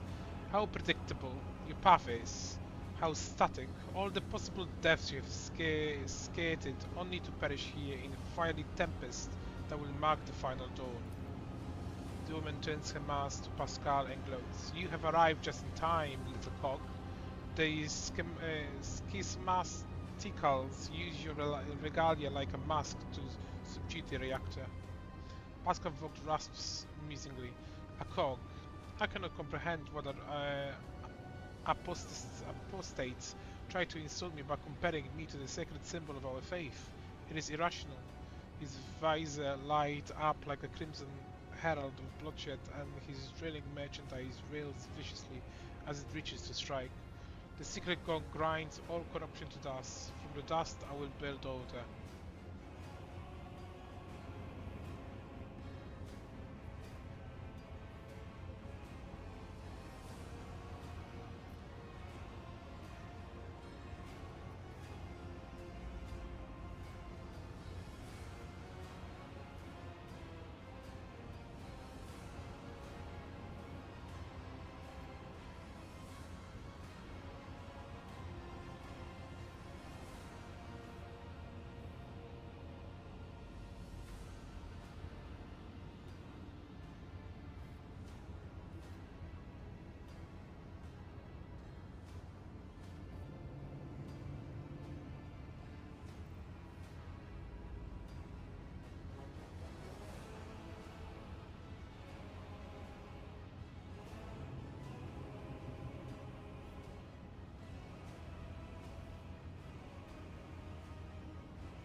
Silence, heretic, your crazed preaching will not touch my mind. Do you cling to your blindness so desperately? Do you think it will protect you from the blinding radiance of the truth? The woman's voice breaks and shifts to a different pitch and tremble. A martyr's voice, young, fervent and in pain. Time has but all but run out. I can hear the fist of the future knocking on the door of the present. Choose quickly what you want to be when it walks in. A blind slave to what is gone, or faithful servant of what is come, or a corpse. I will just take some time to rest from you and the details of the future that the cult prophesies. Hopefully, when we are done, what's left of you will still be capable of coherent speech. What you will be is living torch blazing for his glory. Argenta's voice burns with pure hatred and trembles with impatience to make the promise come true. Ah, Cassie squints and looks away. Yellows, red, violets, oranges, blue, white colors that scorch the eyes, but where is the motley mask and nothing but a colorless void remains. Who are you? My name is known to you. I am Aurora, servant in Latin the Cruel, and the spark of the final dawn that is destined in the Riken miners ablaze. A great path for one who was born into the Imperium bondage, but shunned her predestination in favor of the changes promised by the Eagle of the Daybreak. Whose servants are you? Is Uralon a demon or just another heretic? Rousing laughter comes from behind the mask. You flippancy is so amusing. Why, you have no inkling of the chasms that separate us. He is a prophet who foresaw our impending doom and who graciously bestowed upon us the right to choose a different path. He is a shade of ancient wisdom from a time before we were slaves to our better predestination. Rock Trader, I can't wait to close this creature mouth with the seal of death. Why are we saving this glorious deed for yourself? The Edge of the Daybreak, is that your patron? Our teacher, our survivor, our merciful God, born in the immaterium out of the walls of these laboring under the legacy of ignorance and servitude. The woman's face is hidden behind the mask, but there is sharpness to her voice that convinces you that her face is controlling grimace. And he remembers you, Netis von Valentius. Your little purge by fire will not make you invisible to the weavers of destinies. So what is the final dawn? Is all of your followers even talked about? Salvation from death, whose name is yet unknown, but whose approach is sensed by many. Soon it will calm every inhabitant of the coroner's expanse. Do you think anyone will come to our aid when cataclysms shake our homes and the planet-wide genocides are unleashed? Will the Emperor help? Or the idols of iron they call the Omniscia? No. We'll dine alone and abandoned. Only one deity promising salvation, the age of the daybreak. Mercy and salvation will come to all who believe in him and purity their souls in the light of the final dawn. What servitude are they talking about? What predestination? Everyone born in the Imperium has a predestination. The soldiers, the commoner, the administrative official, the technoman, the void art, all are considered deserving of the Golden Throne, and they dying a grim death for its glory. The Imperium never think twice about treating people as exploitable and expendable. After all, they are the most easily replenished of all resources.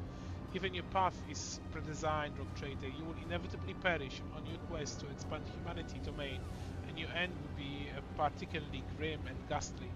The fruits of your efforts will be enjoyed by others, the eternal aristocrats who dwell on Mars, Terra, and other safe worlds. They insist that it is the natural order of things, but that is a lie. It is an order that benefits them. Why are you blinding people? Do you think they are blind? They see far more than you, though reflection in mirrors blessed by the engineers of the Immaterium. The age of darkness reveals to them vision of true existence and gives them glimpses of what is to come. The eyes lie. Our erstwhile masters have taught them to see only what is consistent with the lies they tell. The gift we give them is true sight. The woman takes a glass prism out of the folds of her clothes and looks at you through it with a mocking chuckle. The prism, bluish pink sheen, imprints itself on your retainers as though it has been burned into them. Guess what I see when I look at you. That's enough.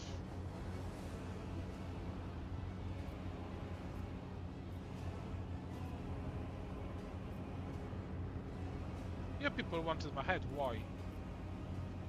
Brother Twilight, know to you as Kunrad, marked you as target. Your foiling of the plan sealed your death warrant. It is now a predestined certainty that changes can no longer affect. You're trying to blow up the reactor. I'm lighting the spark of the final dawn. Sometimes the future revealed in the age of the daybreak vision is fragmented between the facets of possibility, and the view is unclear. I have glimpsed the importance of this place for what is to come, and I have solved the puzzle. The flash of purity will transform this world and bring it closer to Immaterium, in which I will be reborn. False believers perish in the fire, while the faithful will find their salvation and a new form in it. You will never tame the spirit of the ancient and noble machine, ignorant layperson. It does not have the vile temper, but I have assistants who can help tame it. The woman nods casually towards the maimed electric police whose hands are fixed to the control panel of the steel stakes. One of the servants of the Omniscia casts a tortured glance at you, his voice trembling with horror.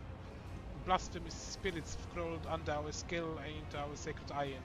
Take the motive force of our bodies, I implore you. We do not wish to offend the Omniscia with the sacrilege of our hands are committing. They are resisted for a long time, but now the bodies and souls belong to the schismatics. Line after line, the scraps code they produced will awaken the reactor's unyielding spirit as well, and it too will yearn for change and freedom. In the name of God Emperor, die, foul creature. The woman's voice becomes thin and brittle like that of the ancient child. Execute them in the name of the age of daybreak. The electro priests rip their hands off the command panels, rending the flesh on the stakes that brings them. As the schismatical control bodies are imbued with the multi-forces radiance, all the unfortunates can do is scream in Aura and plead for a swift death. Aurora begins muttering an unholy litany in broken Gothic.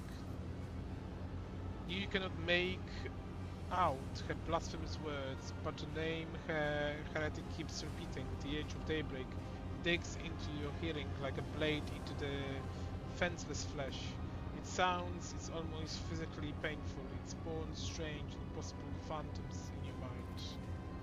However, you manage to master your strength and banish it from your mind.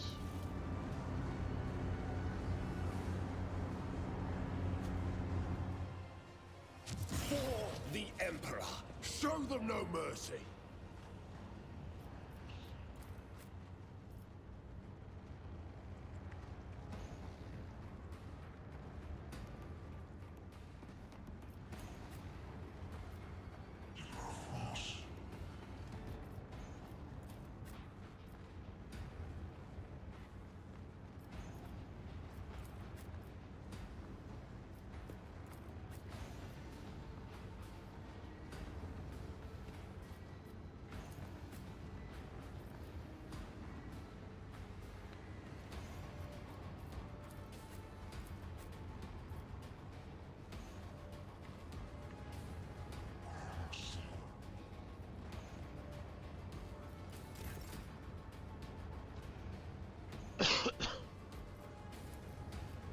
That is foolishness.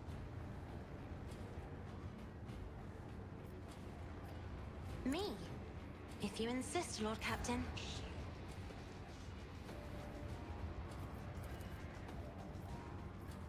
It will be done.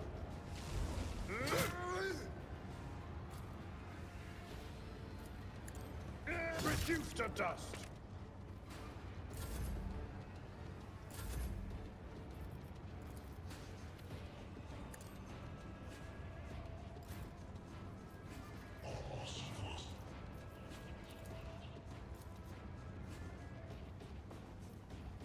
I'll do it.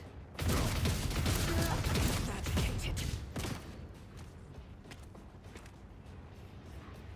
As the Emperor commands, I act. Rejoice in battle!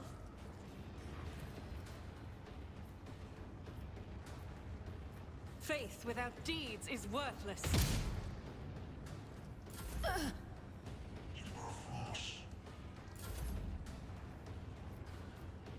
I'll do it. As the Emperor commands, I act.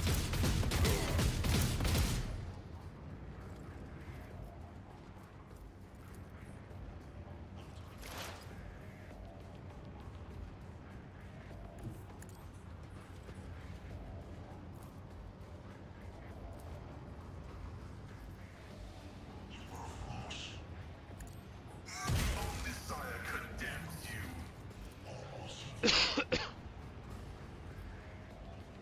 Request approved.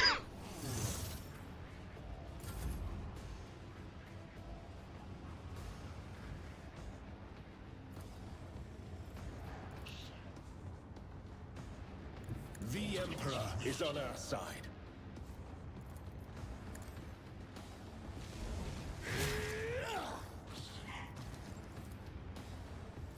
I won't object to it.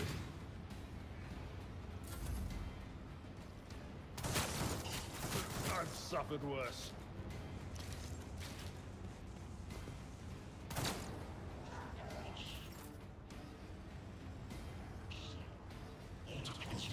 I have read tomes of military tactics.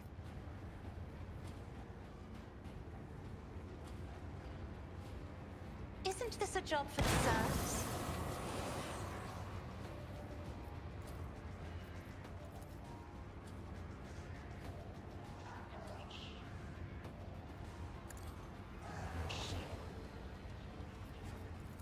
Me? If you insist, Lord Captain.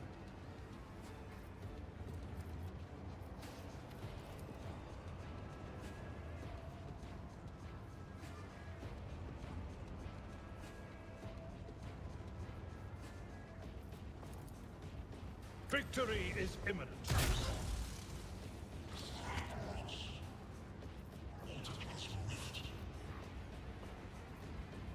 At your beck and call.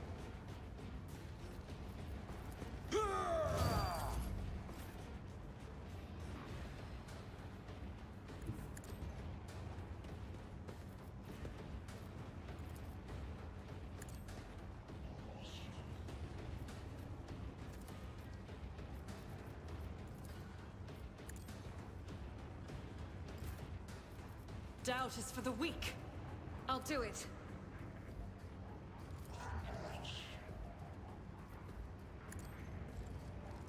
Strike is a prayer.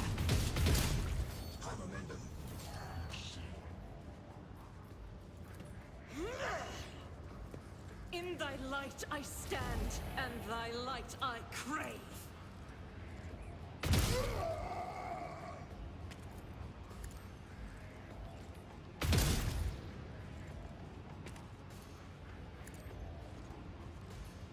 You, my Emperor! Faith without deeds is worthless. None can escape the Emperor's judgment. I will endure.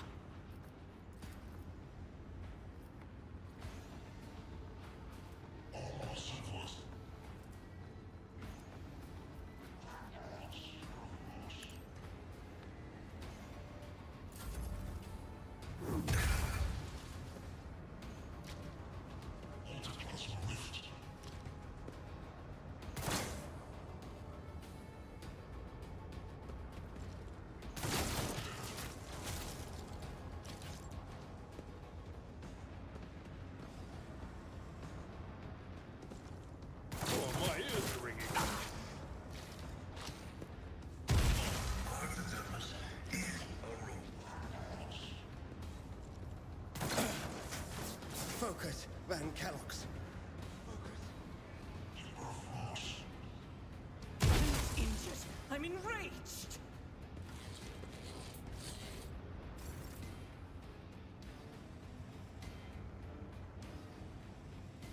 The enemies of the Emperor will be undone.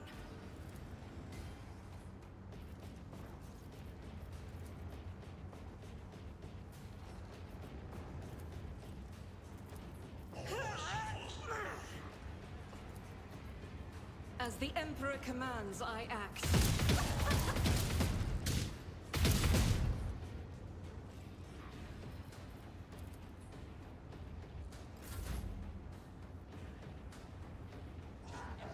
Get me a target.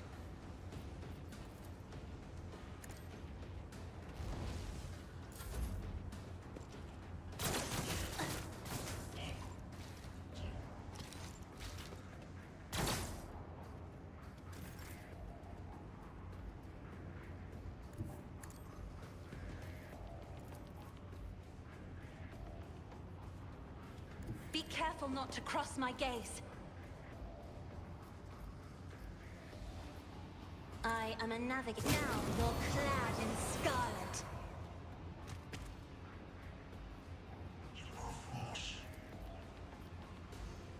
I'm not accustomed to being ordered around.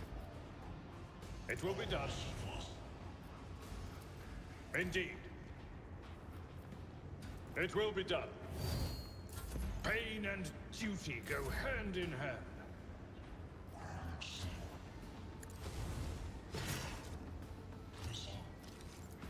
I will do my duty.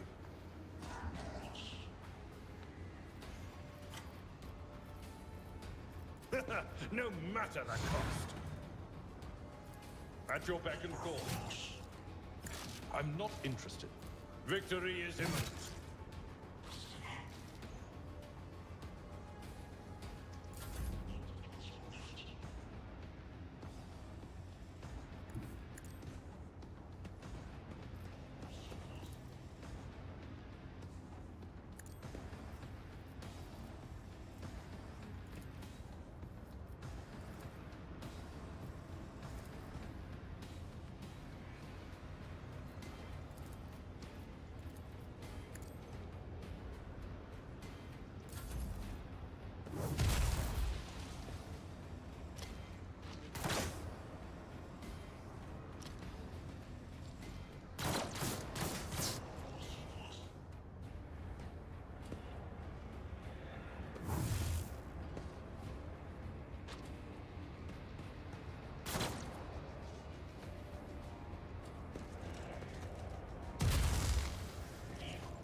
guided by faith.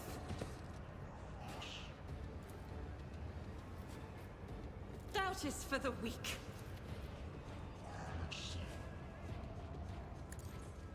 Eradicated. Each strike is a prayer.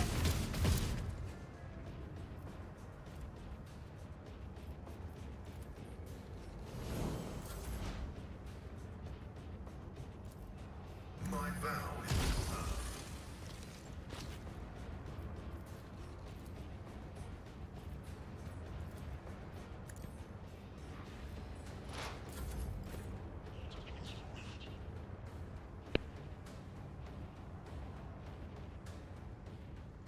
I need a foothold. Let's see to it.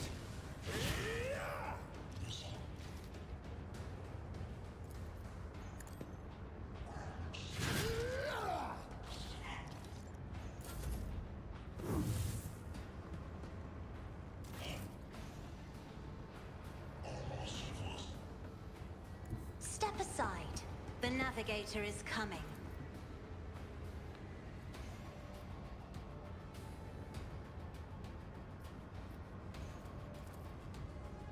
Isn't this a job for the serfs? Me, if you insist, Lord Captain.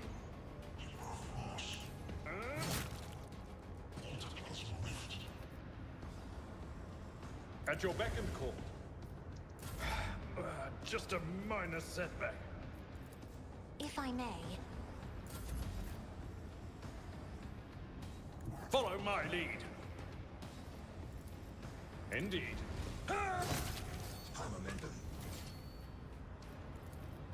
I will do my duty.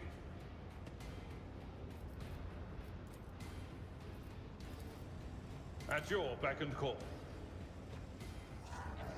Victory is imminent.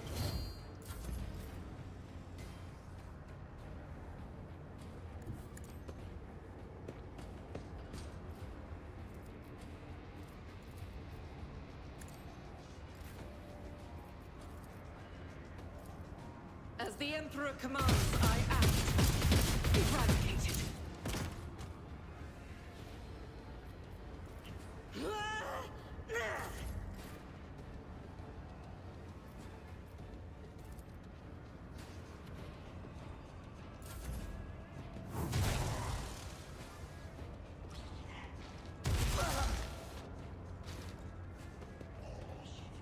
I took care of this one. One fewer target. Stop fucking healing him. How annoying. Faith without deeds is worthless. I'll do it.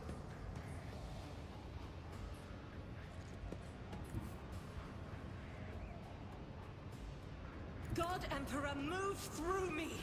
Be the fire in my heart. None can escape the Emperor's judgment.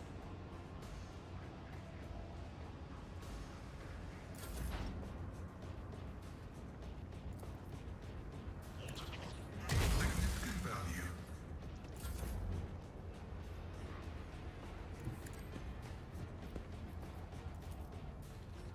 I won't object to it. Emperor, give me strength. Isn't this a job for the serfs?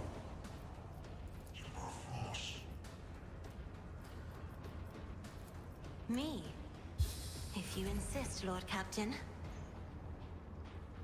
A tactically sound approach.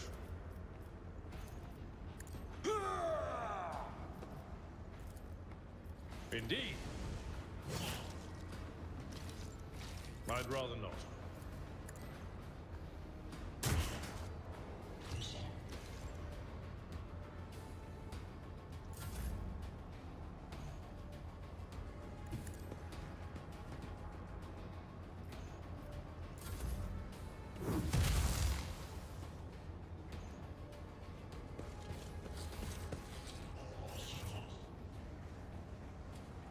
Rejoice in battle!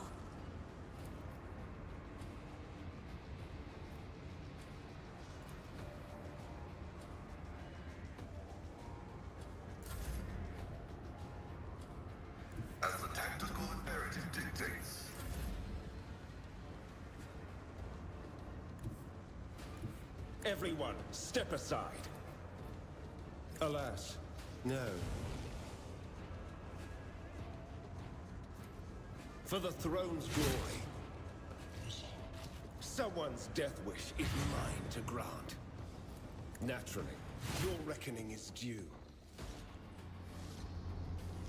Enough!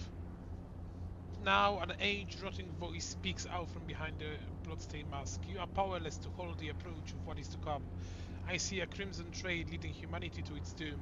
I see a glow of the final dawn, and that means existence has made its choice. A dagger flashes in her hand. She drives it into her control panel with her strength. Now you will see it too.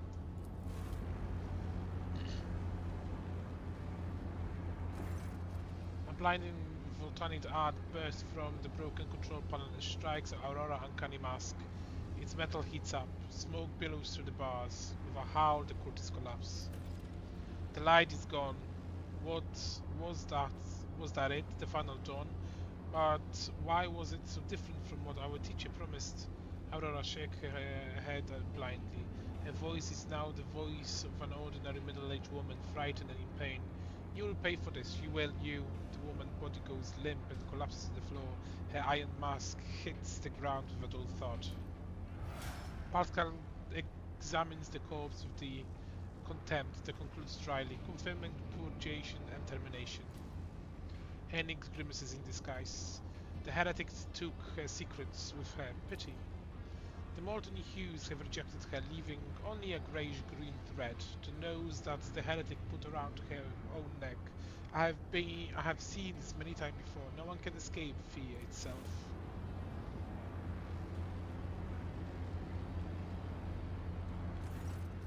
Hendrix approaches Aurora body and leans over it. A minute, please, Nethys. I need no more than a minute.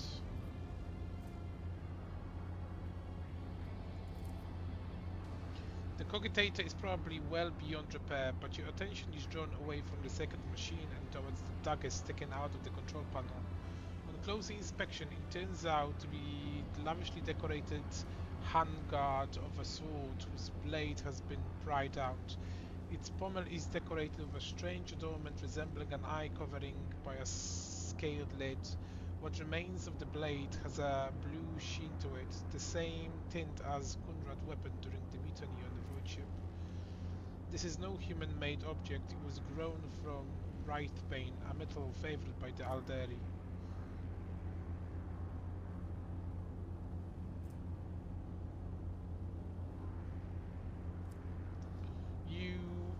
As you learn over the shard, you suddenly hear multiple voices. They blend together and individual words are distorted as though they are mocking your attempts to grasp their meaning. The nagging whisper is like the burning red scratch on the unholy claw on your mind. Henry.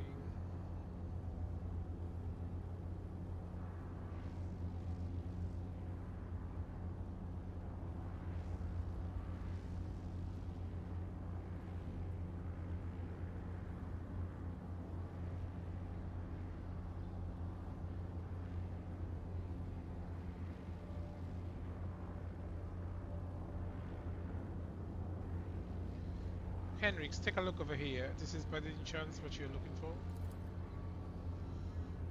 Henrik raises his head, gets up and makes a wary face as he carefully examines Aurora's weapon. This unholy object is the work of inhuman hands, and judged by the cold I am sensing, it is a tool of the archenemy.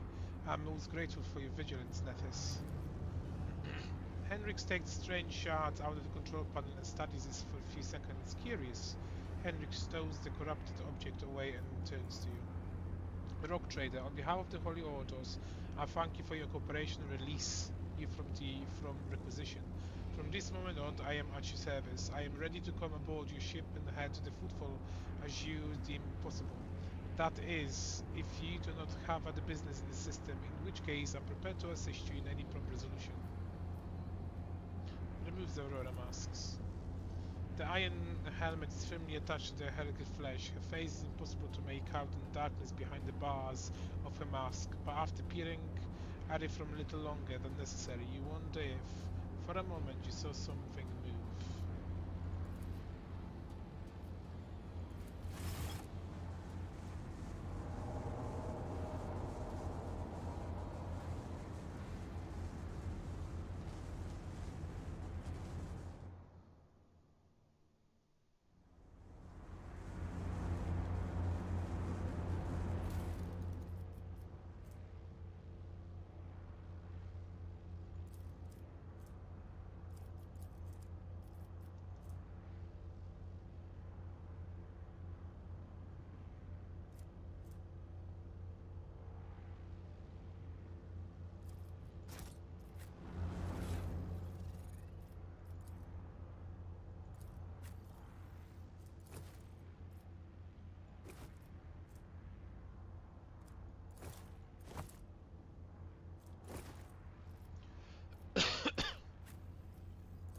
Not sanctioned to do this.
detect doubt in your voice.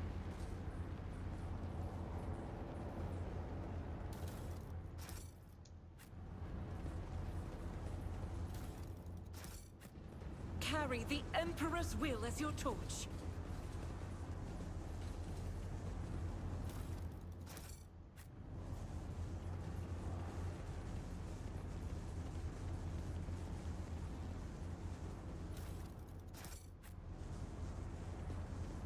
So shall it be.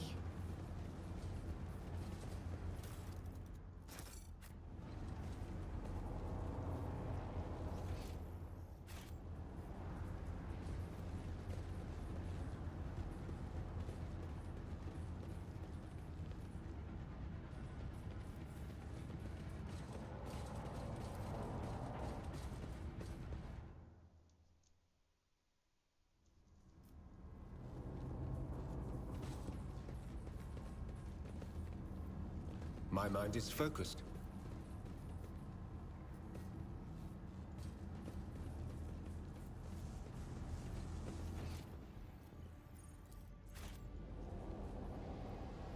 It is my destiny to traverse the unknown.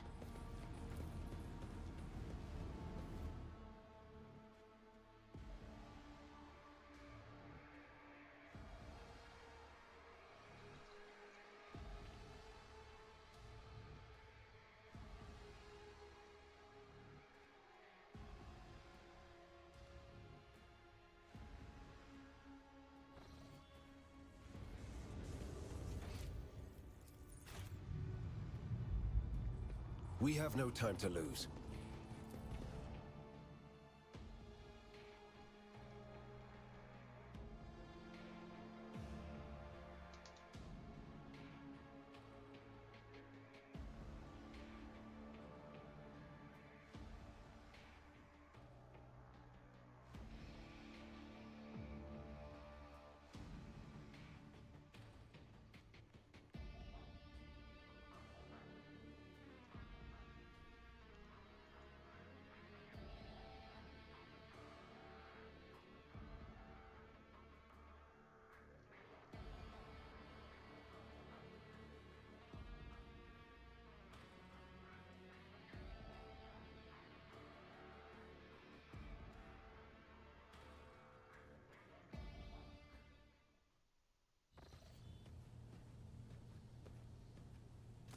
Rogue Trader. I was somewhat brusque at our first meeting, and I would like to make up for it by expressing my thanks for your assistance in the electrodynamic Cenobium. Your arrival could not have come at a better time. Thanks to you, I have succeeded in finding the object that brought me to this system in the first place. Now that the weapon of corruption has been seized from the cult, I can satisfy the Lord Inquisitor's wish and travel with you to Footfall, once you have finished your business on Rycat. There is one more thing.